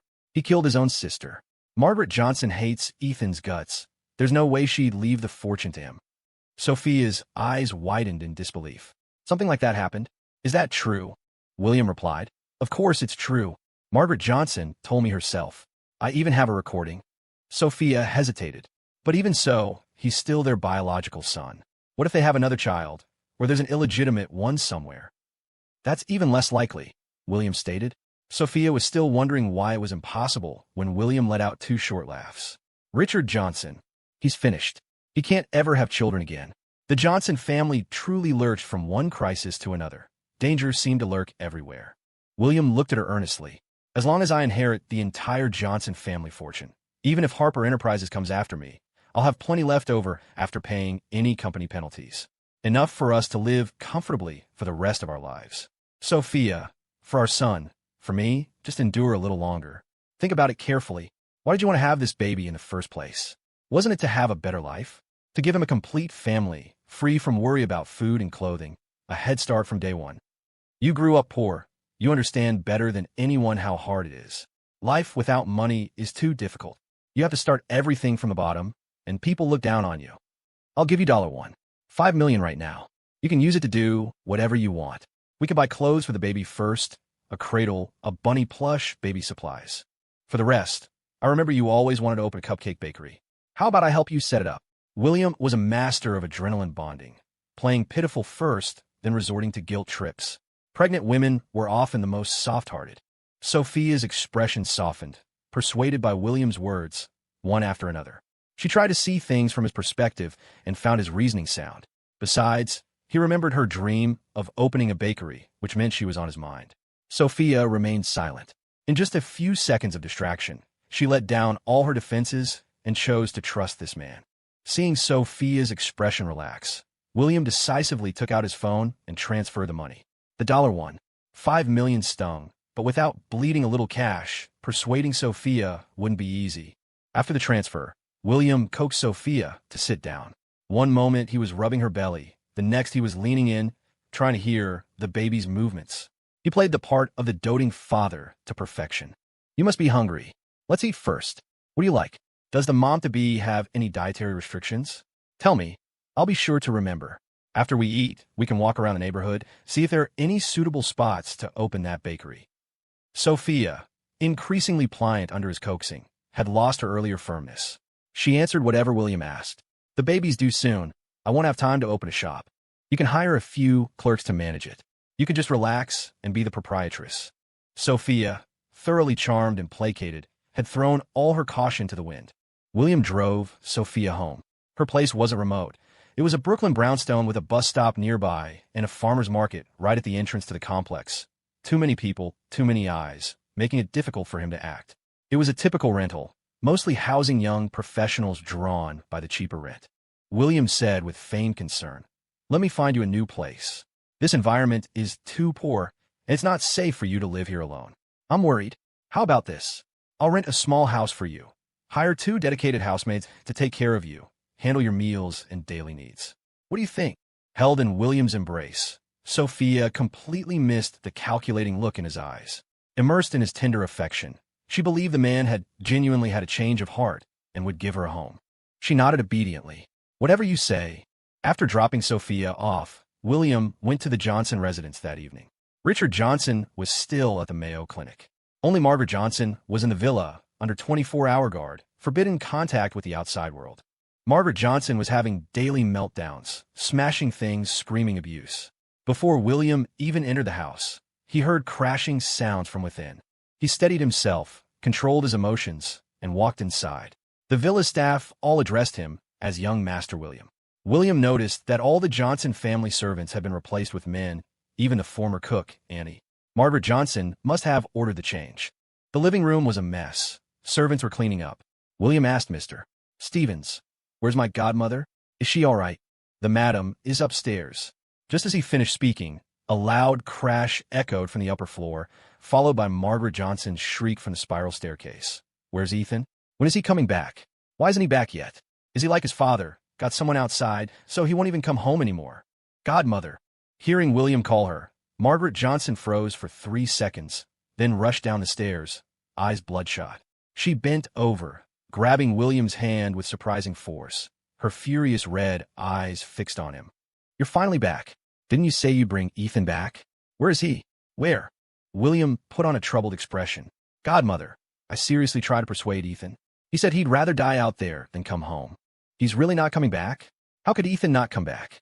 Who would she vent her anger on if he didn't return? He had to stay in this house, forever, subjected to her torment." William sighed sadly. "I even told him you were sick, asked him to come back and see you, to show some concern. Who knew?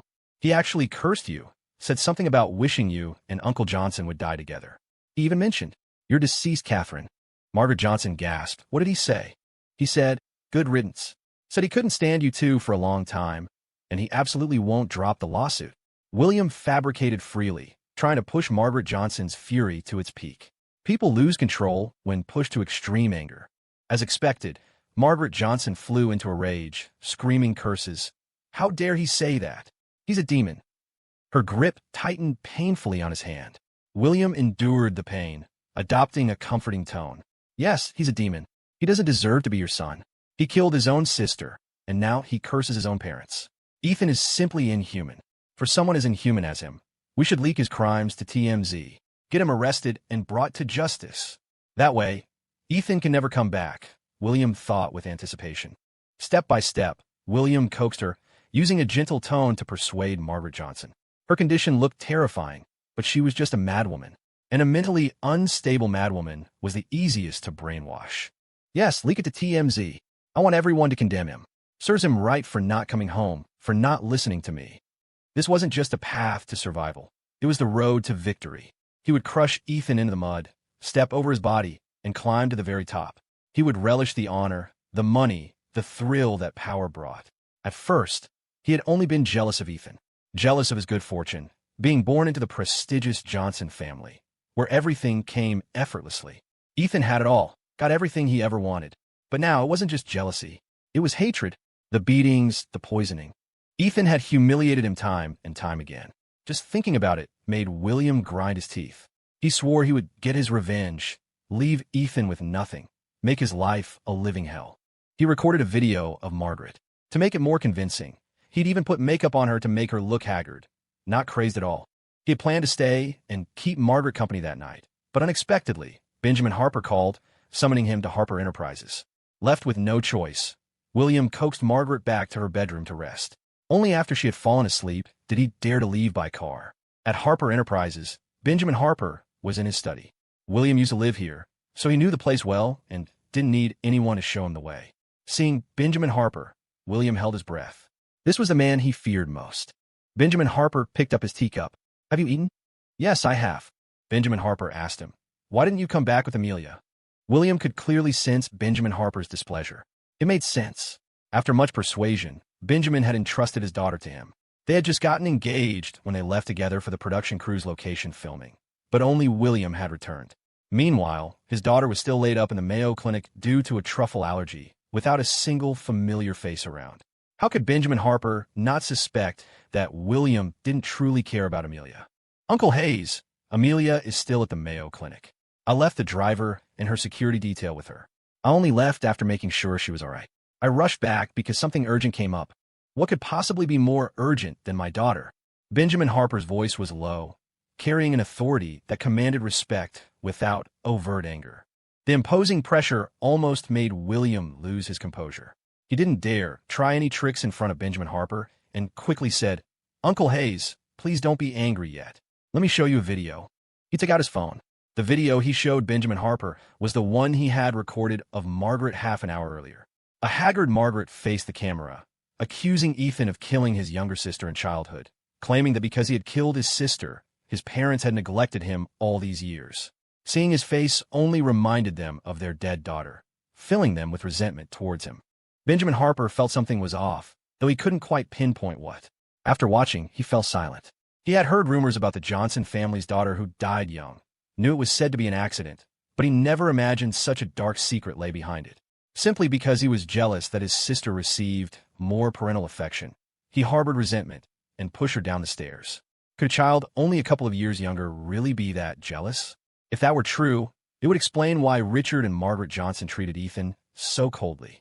To have taken a life at such a young age, killing his own sister with his own hands. Without seeing this video, Benjamin Harper would have found it hard to believe. Are you sure it's real? William said earnestly. It should be. It would also explain why Mr. Johnson abandoned Ethan for 11 years and disliked him even after taking him back. It's because he committed an unforgivable act that his parents despise him. Indeed, Benjamin Harper put down the phone. After pondering for a moment, he asked, "When you saw Ethan, did you talk to him about dropping the lawsuit?" "We did. He refused to drop it and even beat me up." William said this while furtively observing Benjamin Harper's expression. Not only that, he instigated Victoria Harper to hit Amelia. Amelia's face was all swollen. "What?" Benjamin Harper shot up from his seat, pushing his chair back, his eyes wide with fury. William looked guilt-stricken. "Uncle Hayes, I'm so sorry. I failed to protect Amelia." Benjamin Harper hadn't expected this outcome. He had assumed Ethan still had some feelings for Amelia, that if they talked things over properly, not only could they get the lawsuit dropped, but they might also find out who the boss of Yian Group was. He thought the worst-case scenario would be a failed negotiation, ending on bad terms. He never imagined Ethan and Victoria Harper would be audacious enough to assault someone on the production set. This was utterly outrageous. Benjamin Harper's breathing grew heavy with anger. His gaze fell darkly on the phone on the table as he told William, "Forward that video to me. I'll handle things from here. You just need to stay by Amelia's side and take good care of her." This was exactly what William wanted. He nodded in agreement. He added a reminder, "Uncle Hayes, it might be best not to let Amelia know about this. She still thinks of her and Ethan as childhood sweethearts." Finding out would upset her. Benjamin Harper frowned slightly. "All right, I understand." Having accomplished 2 major goals in one day, William felt refreshed and elated, almost giddy. He'd be smiling in his sleep tonight. With Benjamin Harper taking action, Ethan was bound to suffer severely, even if it didn't kill him. Since Victoria Harper moved in next door, life had changed.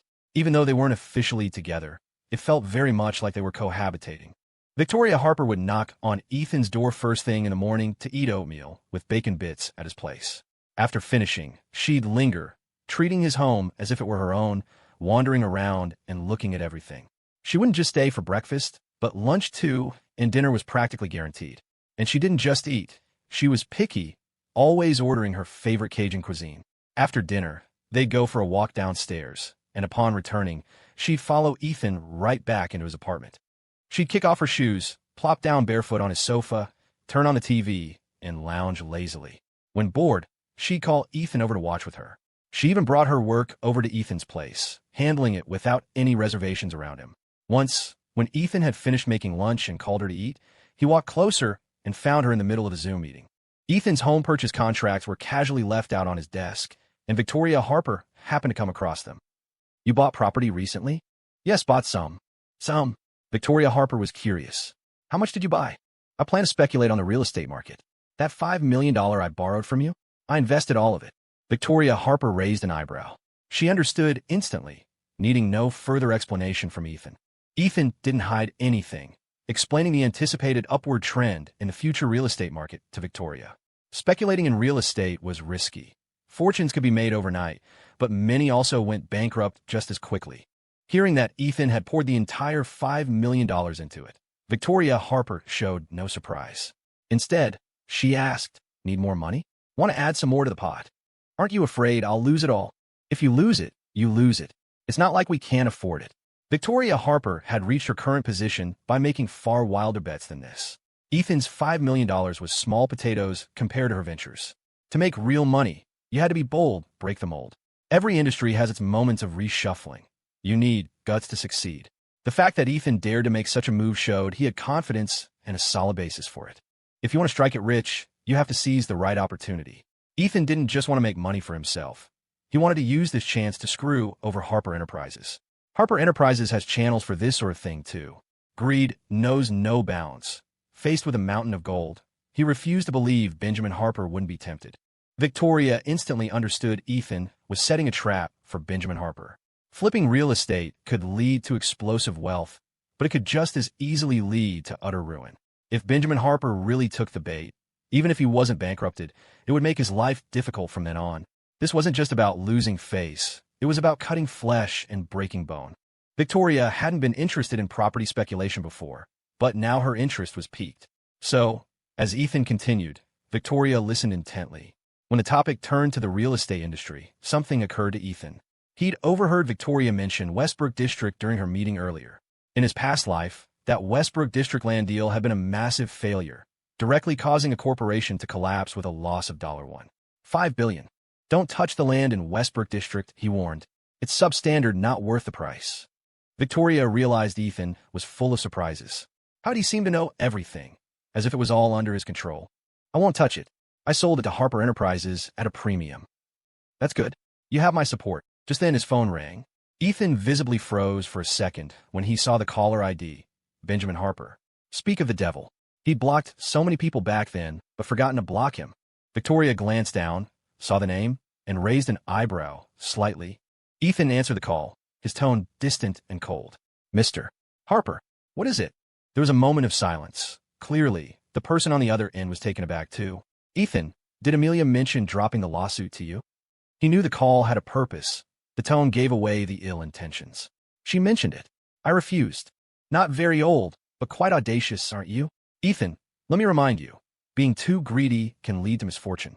You're still young. Why insist on crashing headfirst into a wall? I only wanted to talk this through properly out of respect for your father. I've already severed ties with the Johnson family. You don't need to talk to me out of respect for anyone. Ethan wouldn't budge, his stance firm. Benjamin Harper's voice turned cold instantly. No matter what path you take in life, gratitude is essential. Filial piety is the foremost virtue. A person who won't even acknowledge their own parents is destined not to go far. Business is about profit. Don't think that just because Yang Group helped you once, you've latched onto a powerful backer. Youngsters like you, with nothing to offer, can be helped casually and discarded just as casually. I'm willing to talk nicely to you. Don't refuse a kindness offered. Ethan ignored the threat. Mr. Harper, how long has it been since you looked in a mirror? Your face is practically black with foulness. Who'd want that?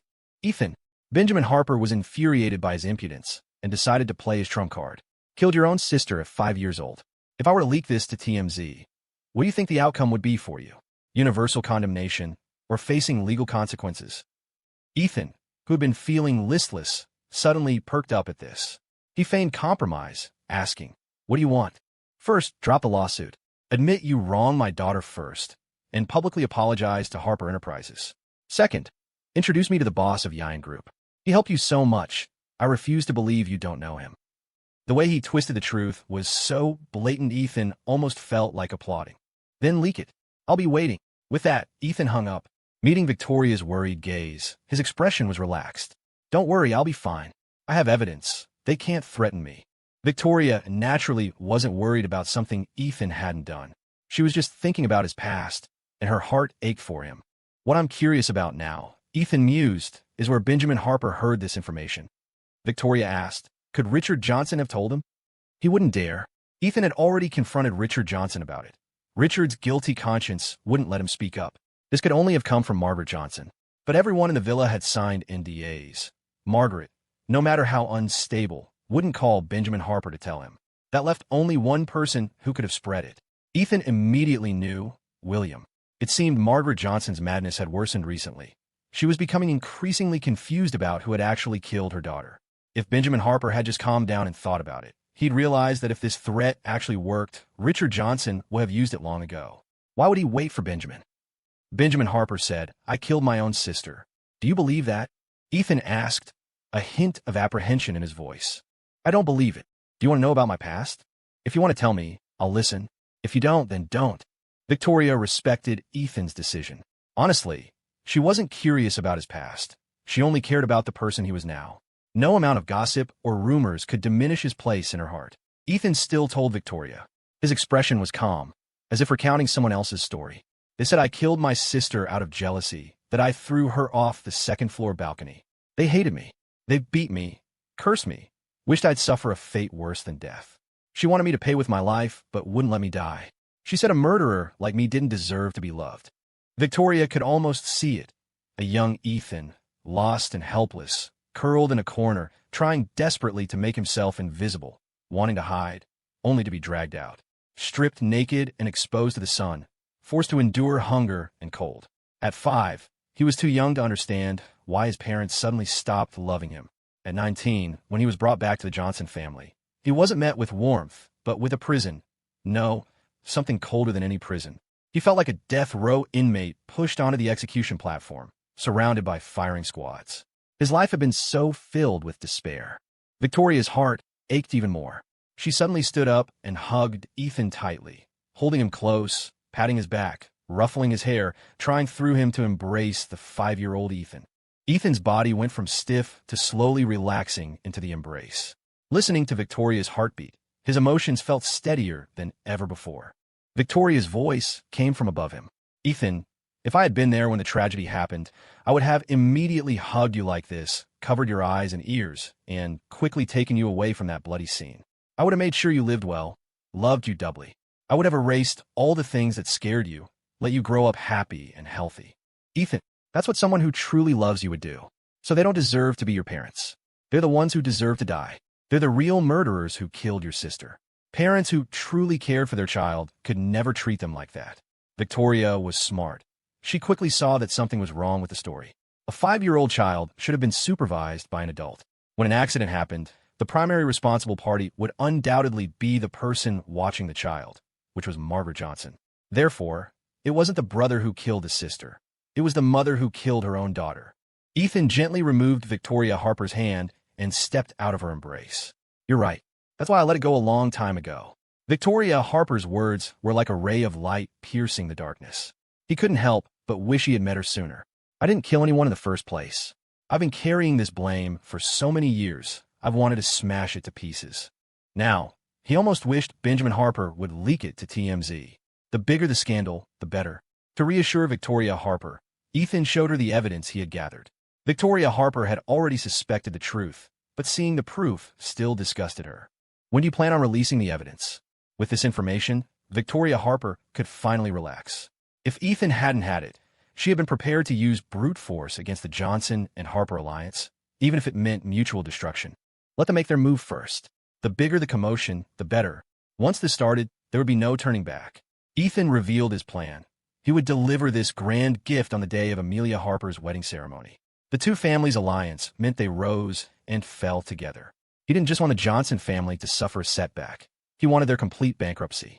In this life, he had decided to uphold justice, even against his own family. Benjamin Harper was furious after his call with Ethan. He had such significant leverage. He couldn't understand why Ethan refused to yield and insisted on opposing him.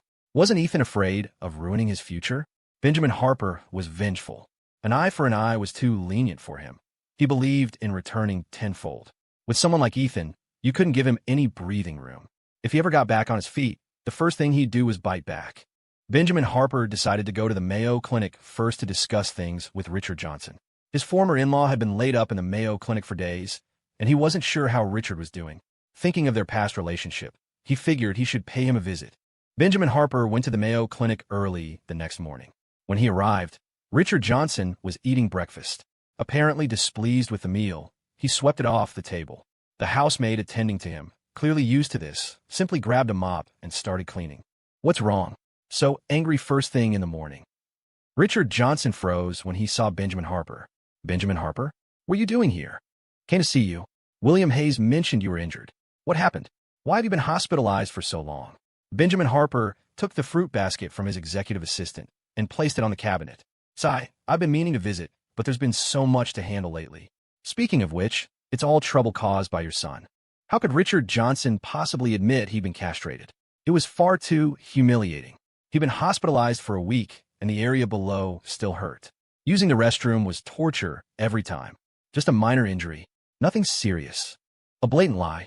Did he look like someone with nothing serious? Benjamin Harper had noticed as soon as he entered that Richard Johnson had lost a lot of weight and seemed to be in a poor mental state. His hands clutched the blanket tightly, his nerves clearly frayed. Benjamin Harper sat down. "I need to talk to you about something, privately." "What is it?" With a look from Richard Johnson, the housemaid left the room. Benjamin Harper stated his purpose. "Your son, Ethan? What are you planning to do about him?" Initially, Richard Johnson had thought he could take or leave this son. Without Ethan, he could always produce an illegitimate one. But now, with his injury, how could he? So, hearing Benjamin Harper's question left him speechless and conflicted. Benjamin Harper, assuming Richard was feeling soft-hearted, said angrily, "Don't forget the NDA clauses we signed initially. It's too late if you want to acknowledge Ethan now. After the immense embarrassment he's caused me, I won't let him off. If you try to protect him, don't blame me for disregarding our past ties. I'm still cleaning up the messes he made." Richard Johnson lowered his head, his voice hoarse. "But he is my son, after all. You might see him as your son, but he certainly doesn't see you as his father. Think about how much money you've lost recently and your reputation. A brat who dares to sue his own father. If he were mine, I'd beat him senseless." Richard Johnson also wished he could beat Ethan senseless. If it weren't for Ethan, his affair wouldn't have been leaked to TMZ. Margaret Johnson wouldn't have found out, and she wouldn't have gone mad and injured him. Richard Johnson, do you really care about this son? If you truly cared, you wouldn't have kicked him out of the house. Richard Johnson sulked. Then what do you want me to do? He doesn't listen to me anymore. There's nothing I can do to him. Benjamin Harper, of course there's something you can do. For instance, bring up your daughter. My daughter. Richard Johnson paused, then frowned, confused. You mean, my deceased daughter? Yes. Wasn't she killed by your son? Benjamin Harper watched Richard Johnson's panicked expression with a smile. Beyond surprise, Richard Johnson was filled with panic and fear.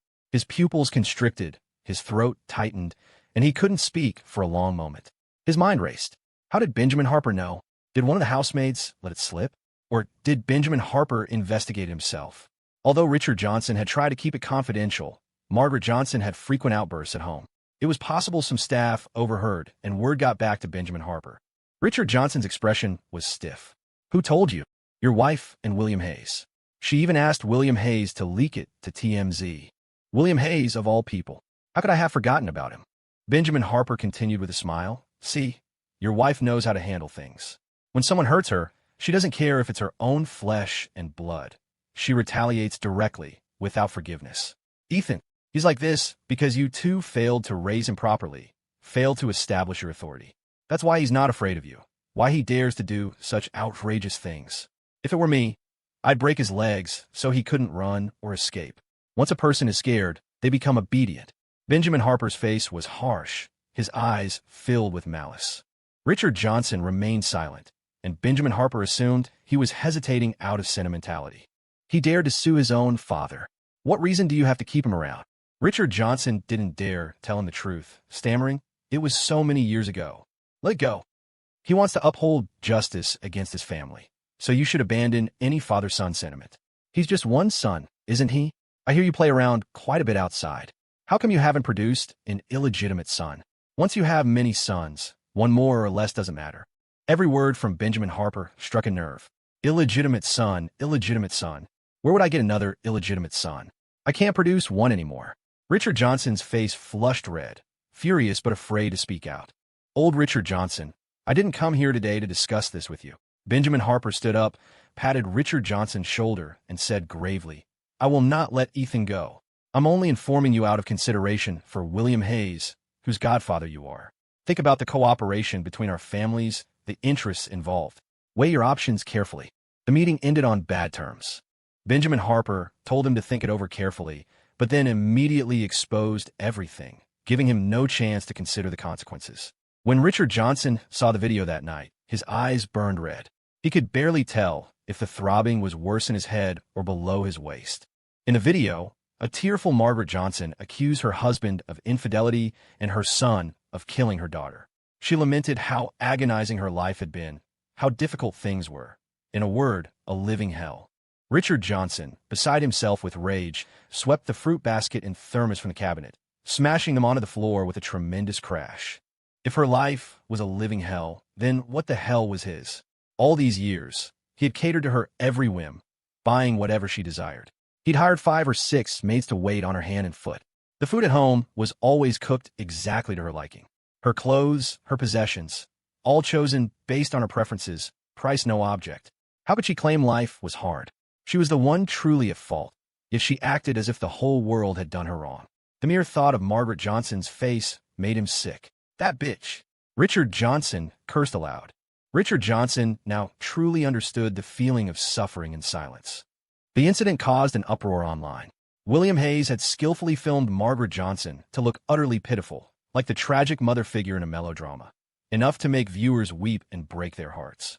How could a mother not love her child? If she didn't, surely there had to be a reason. Once human nature twists past a certain point, it paradoxically defies suspicion. After all, who could imagine a mother becoming so jealous that her daughter received more affection than she did, that she'd harbor such hatred as to beat the girl to death? Who could imagine a mother, merely to ease her own conscience, framing her son, making him carry the weight of her crime for 19 years? And not only that, showing zero remorse the entire time, instead constantly exploiting him and using him as an outlet for her frustrations. Some rational voices online questioned the narrative, but they were drowned out by the majority who were just there for the spectacle, eager to stir the pot. It was like the dogs in Oak Ridge community. One starts barking, and the rest follow suit, none of them knowing what they're barking about. Victoria Harper saw through it instantly, partly due to her intelligence, but mostly because she believed in Ethan. Ethan was dragged back into the online spotlight, but this time it felt like a fierce backlash. His personal information was leaked, he was doxxed, and online discussions about him turned into a toxic, vitriolic storm. The incident sparked widespread public debate.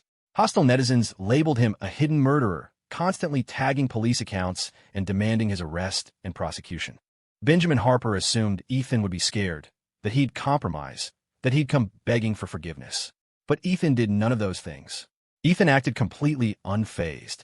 He even encouraged Samuel Sullivan to be bolder and pushed to send Benjamin Harper to prison.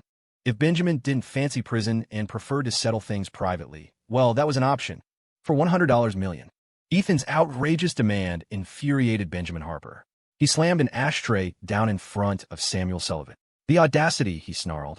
I give him $100 million? Does he think he'd live long enough to spend it? Fearing Ethan would drive him to apoplexy, Benjamin Harper sent Samuel Sullivan to negotiate. If Ethan refused to back down, Benjamin was prepared to escalate matters himself. They'd see whose crime was worse, Benjamin's defamation or Ethan's alleged murder. Even if Ethan managed to evade legal consequences, Benjamin could ensure his reputation was utterly destroyed. Ruined and disgraced, Ethan would have to spend the rest of his life skulking in the shadows. A week before the court date, Benjamin Harper's lawyer finally secured a meeting with Ethan. Upon arriving at the meeting spot, the lawyer surreptitiously activated a hidden camera, planning to provoke Ethan later and capture his outburst on video. Ethan noticed the cheap trick, the camera hidden in the lawyer's cufflink, the moment he entered the room. The lawyer ordered tea, poured a cup for Ethan, and then cut straight to the chase. Mr. Johnson, Benjamin Harper finds $100 million excessive. Furthermore, circumstances have changed. Frankly, you're no longer worth that price. Ethan sat down. I don't necessarily need the money, he said calmly. I can just let him go to prison. 3 years, 5 years. I have plenty of time to see this through. He damaged my reputation, caused severe emotional distress. Hiring all those trolls to slander me wasn't just about teaching me a lesson. He wanted to destroy me. That's tantamount to character assassination, maybe even attempted murder. Intentional homicide is a serious felony, incomparable to simple defamation. The lawyer met Ethan's gaze, listening as he continued in that same cool, impassive tone. You're a lawyer. You must have seen cases where cyberbullying drove people to suicide. After a pause, the lawyer lowered his voice.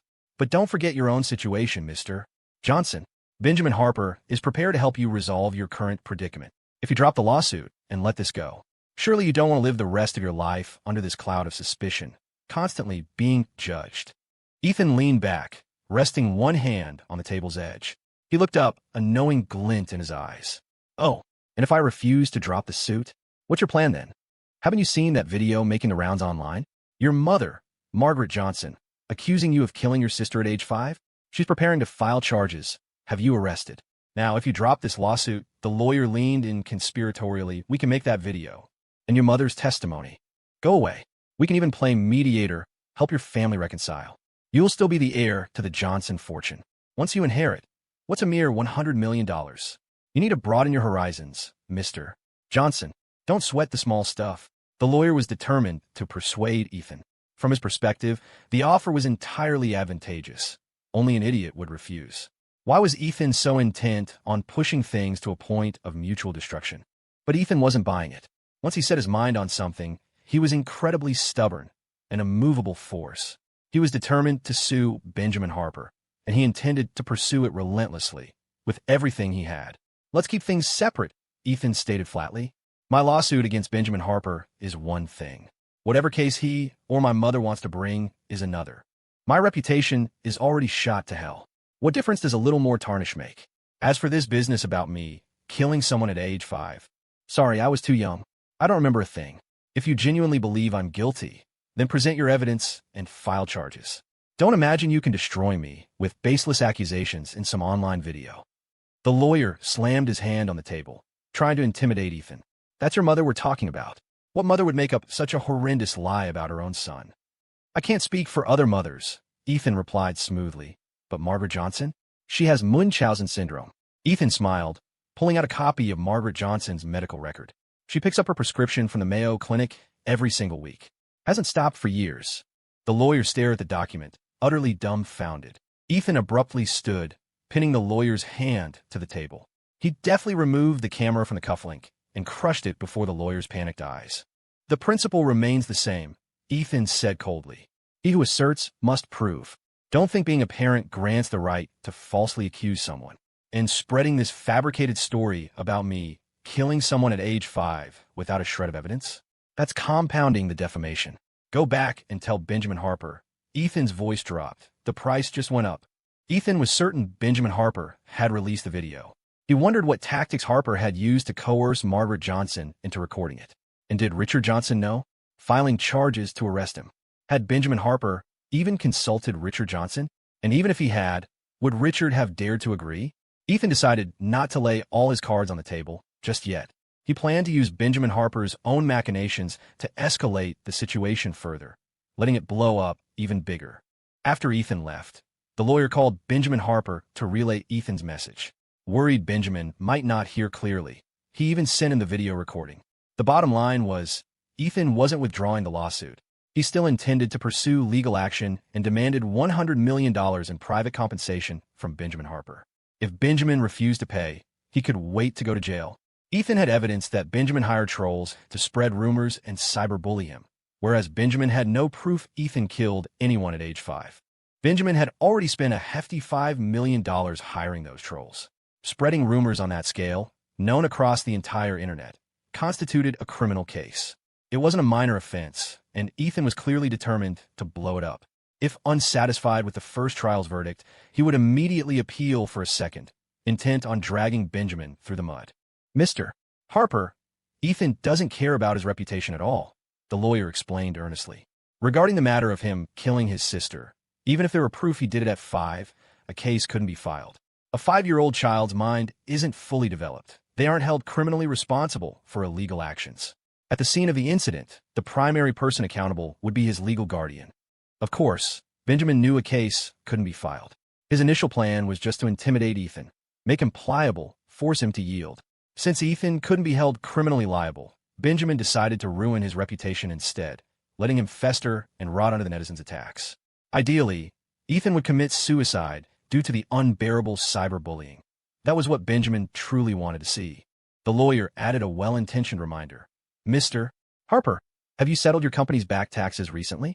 Best avoid any more trouble. Don't you tell me what to do. It was precisely because of paying back taxes and fines that he'd lost a huge sum of money. He had just won the bid for the Westbrook District project, and his cash flow was already extremely tight. If he had to give Ethan another $100 million, things would become even tighter. Upcoming project phases required funding everywhere. But if he didn't pay, and Ethan won the lawsuit, sending him to jail, who would run the company then? The stock price had already plummeted due to these recent scandals. If things continued like this, affecting the company's shareholders, there would be investigations. Benjamin stood no chance against Ethan's legal team. Once the cyberbullying accusation was proven, the company's stock price would plummet further, risk assessments wouldn't pass, and securing financing for the Westbrook District project would become incredibly difficult. So, after all Benjamin's scheming and effort, the final outcome was still settling privately and paying the $100 million. That $100 million felt like a massive chunk torn from his heart. The mere thought was agonizing. Benjamin could only console himself. The $100 million was just temporarily with Ethan. One day, he'd make him spit it back out. Tell Ethan I'm willing to compensate him privately. It's just $100 million, right? Tell him to withdraw the lawsuit quickly. The lawyer took out his phone and sent a text. Shortly after, Ethan's reply came. The lawyer's face fell, and he hesitated before speaking. He says, "The price has gone up." Benjamin gritted his teeth. "How much?" $1. 5 million more. Veins bulged on Benjamin's forehead, but he forced himself to sound nonchalant. "Fine. I've already agreed to $100 million. What's another $1? 5 million. Losing another $1. 5 million for no reason infuriated Benjamin. He wanted Richard Johnson to step in and pressure Ethan. But unexpectedly, Richard Johnson, usually obedient, refused this time, causing a rift between them. Richard Johnson had been on edge for the past 2 days, terrified Ethan would say something inappropriate on Twitter. Fortunately, things remained calm. Ethan hadn't mentioned the Johnson family online. Thinking it over, 19 years had passed. Although Ethan likely guessed what happened back then, he had no proof he hadn't killed his sister. He was still at the mercy of Margaret Johnson's outbursts. With this thought, Richard Johnson gradually relaxed. Upon receiving the money, Ethan immediately invested it into the currently bullish stock market, which was trending upward with excellent prospects. Ethan occasionally checked online. The topic of him killing his sister was still gaining traction. While not on Twitter trends, people discussed it daily. Just then, the official account for Love on the Road announced the premiere date for the main show and released some behind-the-scenes clips.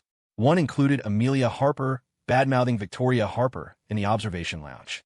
Victoria Harper just likes to party, wastes her days doing nothing, loves clubbing and hiring escorts. Who knows how many men she's been with? This video sparked heated discussions online. Saw on Twitch streams, Victoria Harper really knows how to flirt with guys. She acts like that even on the show. She's probably wilder in private. What's wrong with the production crew? What kind of person do they cast? Someone so promiscuous in private gets invited onto a dating show? This show is doomed. Is a Twitter rumor about Ethan killing his sister out of jealousy at age 5 true? Why hasn't he explained? I really liked him while watching this show. I don't usually follow celebrities, but I finally got into a reality show and liked this non-celebrity contestant. I don't want my idol to fall from grace. Amelia Harper is Victoria Harper's niece. She's seen Victoria's private life. Maybe it's true. If Ethan doesn't explain, it must be true. Can a 5-year-old child really kill someone? Humans are inherently bad. Kindness is taught. Kids easily do bad things. Anyway, I believe Ethan's mom. Now I finally understand why Ethan was kicked out at 6 to live with Grandma Miller. If it were me, I couldn't accept a child like that either. So scary, killing someone at 5? Does Ethan have hidden violent tendencies? Does he still feel like killing people now? People like him are too dangerous. People like him should be locked up. Why isn't there criminal liability for killing someone at 5? After reading about Ethan's experiences on Twitter, I felt sorry for him. Now I think pitiful people must have their hateful sides. The truly pitiful ones are his parents. Forget Richard Johnson. Cheating is inexcusable. The most pitiful is Margaret Johnson. She had a son and daughter. Then her son killed her daughter. The shock made her ill, and her supposedly good husband cheated on her. So tragic. If this is true, then Ethan and Victoria Harper should just get together and stop messing with other people. They deserve each other. Some people spoke up for Ethan and Victoria Harper, but their voices were drowned out. Just as the online discussion reached its peak, Victoria Harper posted on Twitter, accompanied by an audio recording of Amelia Harper cursing her out. "So this is what my niece says about me behind my back? Saying I have a promiscuous private life, claiming I check into the Rosewood Grand Hotel with multiple men and that my body is unclean? Let me ask, when exactly did you see me check into the Rosewood Grand Hotel with men? How come I don't know about it? Was I drugged and raped? Amelia Harper, I've already reported this to the police. When they question you, make sure you testify properly for me. Never thought I'd see the day. Niece spreads scandalous rumors about her aunt. Could Amelia Harper be jealous of Victoria Harper getting close to Ethan because she can't let him go? Oh, someone's in trouble. How dare Amelia Harper slander Victoria Harper when she herself is two-timing? Harper Enterprises has been dealing with too much lately. If Ethan is no good, then no one at Harper Enterprises is. Has the tax evasion issue been resolved? She didn't mention Ethan at all, but it feels like she's defending him. Once Victoria Harper's issue blew up, the discussion surrounding Ethan died down significantly. One storm subsided, only for another to arise. Amelia Harper, having just returned to Rosewood City, was stunned when she saw the Twitter trends. She never imagined Victoria would record her rant and post it online, showing zero respect for Harper Enterprises. Amelia couldn't figure out where Victoria got her confidence. Wasn't she afraid of upsetting both families? What good would blowing this up do for her? Having botched the job, Amelia Harper didn't even dare go home. She spent 2 days laid up in the Mayo Clinic, then lingered aimlessly in nearby cities. It wasn't until she stumbled upon the online video alleging Ethan killed his sister at age 5 that she hurried back, determined to uncover the truth. But shortly after landing, Amelia Harper was detained.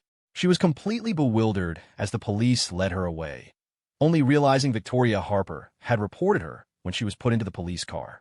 Amelia Harper pulled out her phone and didn't even need to search. The viral Twitter trends were impossible to miss. After reading them, her hands trembled. She spent 3 days in a holding cell before Benjamin Harper bailed her out. Once in the car, Amelia Harper, looking haggard, asked, "Dad, why did it take you so long to get me? You think I didn't want to get you out sooner?" Victoria Harper refused to sign the release agreement. Benjamin Harper grew angry just talking about it, slamming the car door shut. First Ethan, now Victoria Harper. The stress had deepened the lines on his forehead and added a swathe of white to his hair over the past 2 days. "You go on one show and look at the mess you've caused. Do you have any idea how much effort I've wasted on you? You can't handle a single task I give you, but you're certainly good at stirring up trouble. If it weren't for you, I wouldn't be out $100 million. Amelia Harper, already feeling guilty, had shrunk into the corner like a quail after getting in the car, afraid to face her father's disappointment. The mention of $100 million finally got a reaction out of her. "What $100 million? Benjamin Harper recounted how Ethan had demanded the money, growing angrier as he spoke. "Once this Westbrook District project is over, I'll make and cough it back up." When Amelia Harper had initially tried to negotiate with Ethan using $5 million, he'd flatly refused. She thought he scorned money, but it turned out the amount was just too small for him to bother with. His asking price was $100 million, and her father had actually paid it. Benjamin Harper added, "If it weren't for the Yang group backing him, I'd have reported him for extortion, no question. He had just secured a major project and was at a critical stage. If the Yang group decided to cause trouble now, it would be incredibly difficult to handle. Never mind, we'll put up with them for a few months, then settle the score later." "Dad, that video about Ethan online, did you arrange that?" "I did." Benjamin Harper looked at her coldly. "What, still hung up on him? Can't bear to see him taken down?" Amelia Harper asked, "Is it true?" Benjamin Harper scoffed. His mother said it. How could it be fake? But his parents always disliked him. They were biased against him. Can their words be trusted? As long as the netizens believe it, that's enough. As for bias, if Ethan were my son, I'd have broken his legs long ago. Benjamin Harper's face was filled with malice. He then warned Amelia Harper, "If you have any inappropriate feelings for Ethan, I'll beat you too. If I'd known it would come to this, I never would have arranged this marriage in the first place. Such bad luck. For the next month, until the wedding ceremony, you stay home. Don't go anywhere." Amelia Harper felt the blood run cold in her veins. She recognized clearly that, at this point, there was no possibility left for her and Ethan. Ethan had offended her father, and her father wished Ethan dead. He couldn't do it himself, so he planned to use public opinion to drive Ethan to his death. Ethan had said so many cruel things to her. She wasn't pathetic. She didn't have to be with him. A Lady Harper had her dignity. She should stand with her father, united against a common enemy. Yet, she just couldn't bring herself to hate Ethan. Images of Ethan flooded her mind. His busy figure in the kitchen, his focused expression while driving, him engrossed in paperwork, him wearing a thin white sweater in winter, looking like a bunny sunbathing on the balcony. Amelia Harper could even conjure his expressions and voice in these different scenes. Then she remembered the dream. She liked the home in her dream, liked the Ethan in her dream. If she hadn't run away from the wedding, if she had smoothly gotten engaged to Ethan, would her future have been like the dream? Once she married William Hayes, she and Ethan would be completely separated forever. The thought made her heart clench tighter and tighter, as if squeezed by strong hands. In the past, she had been too confident, thinking everything was easily within her grasp, so she hadn't cared. Amelia Harper curled up uncomfortably, pressing her right hand to her head. She was his daughter, after all. How could he not understand what was going through her mind? Benjamin Harper felt a pang of frustration. Women were just too prone to getting swept up in romance, making it hard for them to achieve anything great. He shifted his gaze out the window. Just as they were nearing home, he heard Amelia Harper ask softly, "Dad, can I not get married?" "No." Benjamin Harper's voice was grave. "You were the one who ran away from the wedding. After breaking off the engagement with Ethan, you were the one who insisted on being with William Hayes. I even swallowed my pride and got the Johnson family to recognize him as their godson. Now you're engaged, the wedding date is approaching, and you say you don't want to get married? Where does that leave my reputation? Your wedding ceremony isn't just about you. Being willful once was enough." But she regretted it. Her willfulness had blinded her, leading her to make the wrong choice. Then what about Victoria Harper? Why can she avoid marriage? She's even flirting with Ethan. You don't need to worry about that. Your uncle will find her a suitable man. Harper Enterprises had been declining for years, slipping from Rosewood City's top 5 to the top 50. Victor was now planning to use Victoria Harper as a bargaining chip, selling her off for a good price. Harper Enterprises needed to partner with Hai Chung, and to contact there was a 40-year-old divorced man with nothing but money. That would likely be Victoria Harper's fate. Thinking about Victoria Harper's potentially miserable future, Benjamin Harper didn't hold much of a grudge against her this time. Fools eventually get what they deserve. Amelia Harper understood. As long as Ethan wouldn't end up with Victoria Harper, she felt a little better. Locked up for 3 days, Amelia Harper was mentally and physically exhausted. Upon arriving home, she shut herself in the bathroom and washed herself thoroughly from head to toe. She fell asleep soon after lying down on her bed, only to have a nightmare. In the dream, Ethan lay on a white hospital bed, his thin body battered and broken, blood on his face. She reached out to wipe it away, but the more she wiped, the more blood appeared. Her hands trembled uncontrollably. Both in the dream and reality, she couldn't understand why Ethan, who had been fine, would end up like this. Ethan died right in front of her. Amelia Harper witnessed the whole thing, choked by fear. She desperately wanted to rush over and wake Ethan up, but her body wouldn't move. She opened her mouth, trying to call for a doctor to save him, but only silent tears fell. Gradually, Amelia Harper opened her eyes. For a few disoriented seconds, she couldn't distinguish dream from reality. Her cheeks felt cold and wet. Touching them, she found they were covered in tears. Why did I have such a dream? Was it some kind of omen? A heavy feeling settled in her chest. Amelia Harper got up and poured herself a glass of hot water. The warmth spread through her palm, but she still felt cold. Dreams are the opposite of reality, Amelia Harper told herself. But the image of Ethan's lifeless face in the dream made her heart clench painfully. Aunt Margaret had recently gotten hooked on Twitch streaming, crying her eyes out online every day, hoping her son would come back to see her. When Richard Johnson came across it, he couldn't stand it anymore. He went home immediately, waited until Aunt Margaret was asleep, then dragged her straight out of bed and threw her onto the floor. Richard Johnson grabbed Aunt Margaret by the hair with one hand and slapped her across the face with the other. He wanted to hit her for a long time, and now that he'd started, he couldn't stop himself, as if breaking through some internal dam, unleashing everything in an instant. Richard pinned Aunt Margaret to the floor, his fist aimed squarely at her face, knocking out one of her teeth. He would disfigure her, see if she still dared to make scenes online. Aunt Margaret took peppermint oil capsules every night to sleep, and under their influence, she was perpetually groggy. Even as she was being beaten, she was lost in a haze. When Richard's hand struck her face, it burned with pain, her ears ringing loudly, temporarily deafening her. She spat out a mouthful of blood and tried to cry for help, but Richard gave her no chance, beating her with savage fury. All these years, Aunt Margaret's fits of madness had only grown more brazen because she was constantly placated at home. Now, Richard tore off his mask, revealing his true face. Only then did she understand how terrifying a violent man could be. A woman stood no chance against him. Aunt Margaret could only try her best to cover her head, filled with both hatred and fear for Richard Johnson. At first, Aunt Margaret could still resist, screaming hoarsely and scratching at Richard Johnson. He grabbed her fingers and twisted, snapping her ring finger. The ring she had worn for over 20 years fell off, a pathetic sight. Aunt Margaret, I've indulged you for 20 years, and I've had enough, Richard sneered, dragging her like a corpse towards the bathroom. You were beautiful when you were young, but look at you now. He shoved her against the sink, gripping her chin and forcing her to look in the mirror. The woman in the mirror looked like an old beggar woman, her hair disheveled and matted with blood. The pain was so intense, she couldn't fully open her eyes, only squint at her reflection. So hideous. Aunt Margaret let out a piercing shriek, trying to struggle free, but Richard wouldn't give her the chance. Look how ugly you are now, he spat, old and haggard. I only put up with you because you were useful. If you can't offer me any value, I wouldn't even spare you a glance. You're like a chewed-up piece of gum. Sharing a bed with you every night makes me sick. The smell of medicine on you makes me want to vomit. You have no figure, and you can't even bear children. So tell me, what exactly do I want from you? Once a loving couple, now hurling the most vicious words at each other. A lunatic like you only causes trouble for me. Your daily hysterics. I wanted to send you to Springfield Psychiatric Hospital for a long time.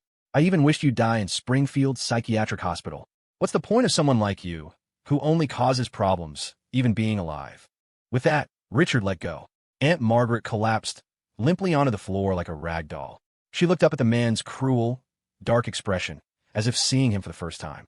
Fine, Richard Johnson, she gasped. So you finally said what's truly on your mind. I never should have listened to you and married you back then. Shouldn't have had your child. Shouldn't have gone against my parents' wishes and used my money to save your failing company. I gave up my own dreams for your sake, and this is how you repay me. You ruined me. I ruined you. Richard scoffed. Did I force you to marry me? You brought this all upon yourself. You deserve it. This is retribution for killing our daughter. After brainwashing yourself for so many years, you actually started believing your own lies, even spreading it all over the internet, claiming Ethan killed his own sister. It was clearly you. You, her own mother, bludgeoned her to death out of jealousy. You were jealous of your own son too, abusing him at home. And now you've crippled me. Richard pointed fiercely at Aunt Margaret, wishing he could strangle her. You're a menace. Aunt Margaret stared into his murderous eyes and laughed. Yes, I'm a menace. Then call the police and have me arrested. But do you dare? You destroyed the evidence. That makes you my accomplice. Richard grabbed her hair violently. I won't call the police. I'll lock you up. You don't deserve to sleep in a bed like this. You belong in the basement. I'll buy a cage and lock you inside it, keep you like a dog, and tell everyone you're ill. Aunt Margaret's eyes widened as she shrieked. Richard Johnson, that's illegal. Now you know about illegal? Richard said, patting her face condescendingly. Where was your concern for the law when you injured me? You rarely go out, and you have no friends. No one will even notice you're missing. I'll take you somewhere else, cut you off completely. Aunt Margaret's pupils constricted. She shrank back, fear coiling around her neck like a chain. In that moment, she was no longer aloof and superior. Stripped of her wealthy facade, without Richard Johnson's protection, she was actually nothing. All those years of feigning madness had broken her.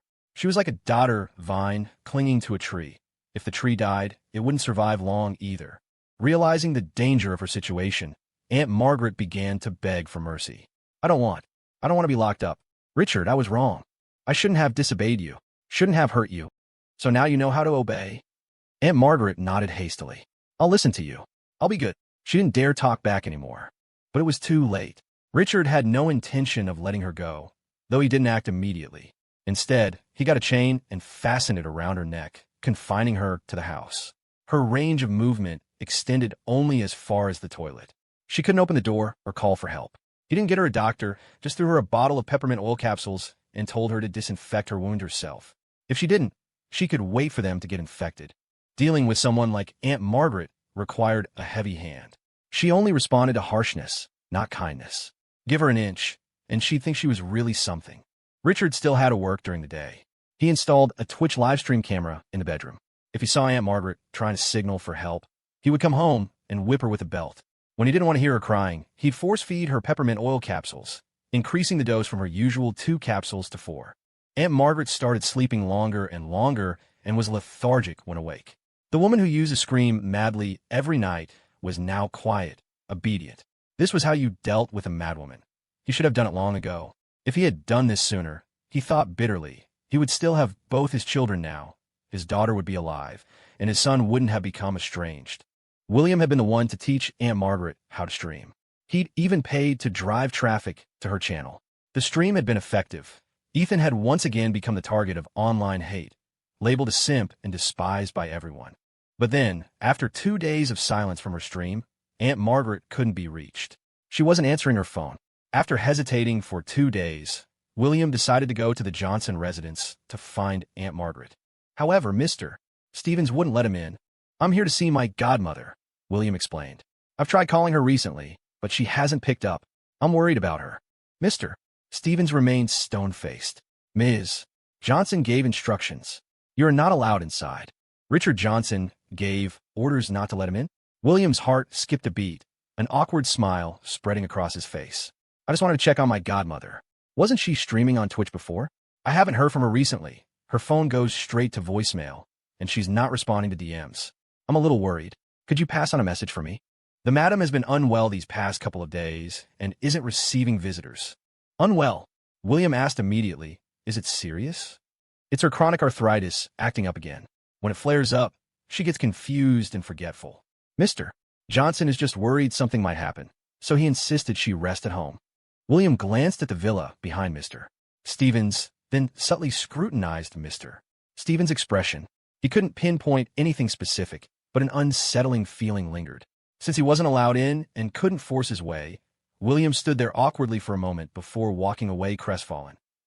The video that went viral online was William's doing. He not only recorded it for Margaret Johnson, but also taught her how to stream on Twitch, even driving traffic to her channel. A complete newcomer to Twitch streaming, drawing 500,000 viewers on her very first day. It made Margaret Johnson famous all over again. Her streaming account gained over 1 million followers in a single day. Margaret Johnson reveled in the attention, even if it was feigned. Having tasted the sweetness of fame, she wanted to stream 24/7, even while sleeping. Richard Johnson watched all this with growing anxiety and utter disgust for Margaret. That's why he violently attacked her when he got home. The brutality of his assault showed he truly wished he could beat her to death. Unfortunately, murder is illegal, and Margaret had gained too much public attention. Her sudden disappearance would raise suspicion. He had to suppress his murderous rage and decided to wear her down slowly until she died. She had destroyed his ability to have children. He wanted her life in return. Fair's fair, right? Margaret Johnson's health was already poor after years in a psychiatric hospital and daily medication. If she died eventually, no one would suspect foul play. Besides Margaret, William was another source of his fury. All this trouble was his fault. If it weren't for Harper Enterprises backing William, Richard would have already had him taken care of. An adopted child could never compare to one of his own blood. If he'd raised him from childhood, there might some affection born of nurturing, but this late arrival felt like a bandit invading his home. Richard Johnson could no longer father children. Ethan was his only biological offspring. Giving the Johnson family trust to an outsider was unthinkable compared to giving it to his own flesh and blood. As a traditional man, blood ties were paramount. How could he get Ethan to return and inherit the Johnson family trust? Ethan had a temper. Approaching him directly now would only make him refuse. Richard decided to wait a while, let Ethan's anger cool, and then reach out. If father and son could sit down and talk properly, they could surely work things out. Ethan would come around eventually. Compared to the chaos engulfing the Johnson family, Ethan's life could be described as peaceful and quiet. Ethan came across clips of Margaret Johnson's Twitch streams online. With acting skills like that, if she'd gone to Hollywood, she probably would have won awards long ago. Why worry about not getting attention and affection? She played the victim so well. People in the live comments and comment sections were completely drawn into her sob story. Ethan was using a new private account. He didn't dare open his public one, which was flooded with insults and hateful comments. Right now, netizens wanted him to listen to his mother and go home obediently. And just like that, Thanksgiving was almost here. Thanksgiving, also known as a time for reunion, symbolized family togetherness. Filial piety is considered the foremost virtue. If someone couldn't even show basic respect to their parents, what did that say about their character? Such a person was deemed unworthy and destined for failure. Lately, Ethan had been busy counting his money at home. His sports bets had paid off, returning his initial investment plus profit. Before the cash could even warm his hands, he'd reinvested it in the next round. In just a few days, his earnings had far exceeded $100 million. To avoid detection, he had also arranged for a new identity. During this time at home, Victoria spent most of her days at his place. Although they didn't spend the nights together, their daily life resembled that of a couple who had been living together for a long time. Victoria basically ate and drank at Ethan's expense every day, casually updating him on events happening outside.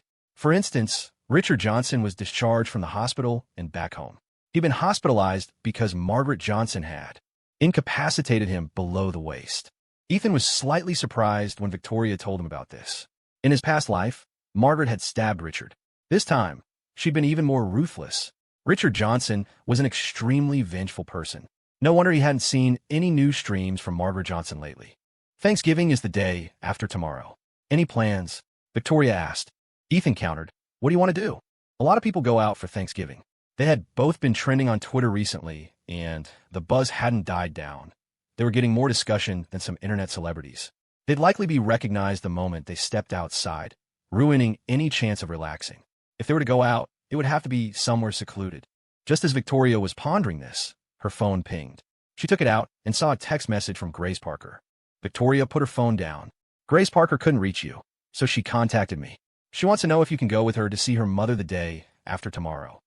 Talk about timing. They had just been discussing their own Thanksgiving plans. Before Ethan could reply, Victoria made the decision for him. It's just one Thanksgiving. You should go with her. After all, Grace Parker's mother practically watched you grow up, and you haven't seen her in years. Ethan asked, "What about you?" Not wanting to pressure Ethan, Victoria said, "I just remembered I have something on that day. I need to visit a relative." "Are you going back to the Harper family?" Ethan recalled that Victoria's relationship with her family wasn't good, and his brow furrowed at the thought. Victoria rested her chin on her hand and smiled. "What? Worried about me? Relax, nobody dares to mess with me. I can go back to the Harper family whenever I want, but I won't be going there for Thanksgiving.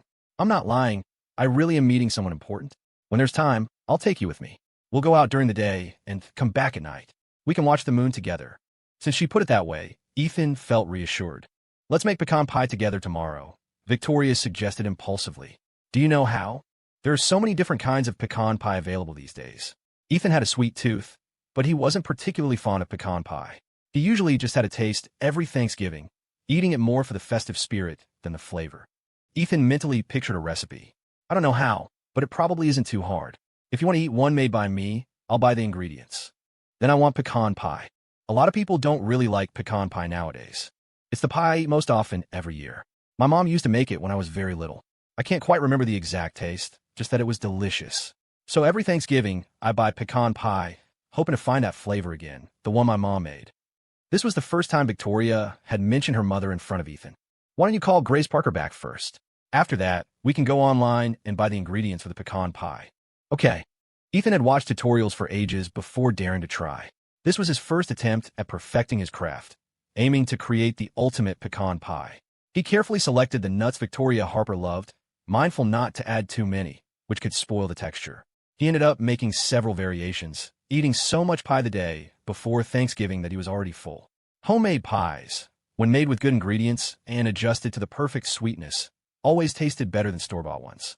Ethan carefully packed the pies, choosing a beautiful gift box and carry bag he found online. They had made the pies together. Victoria Harper had tasted one midway while it was still warm.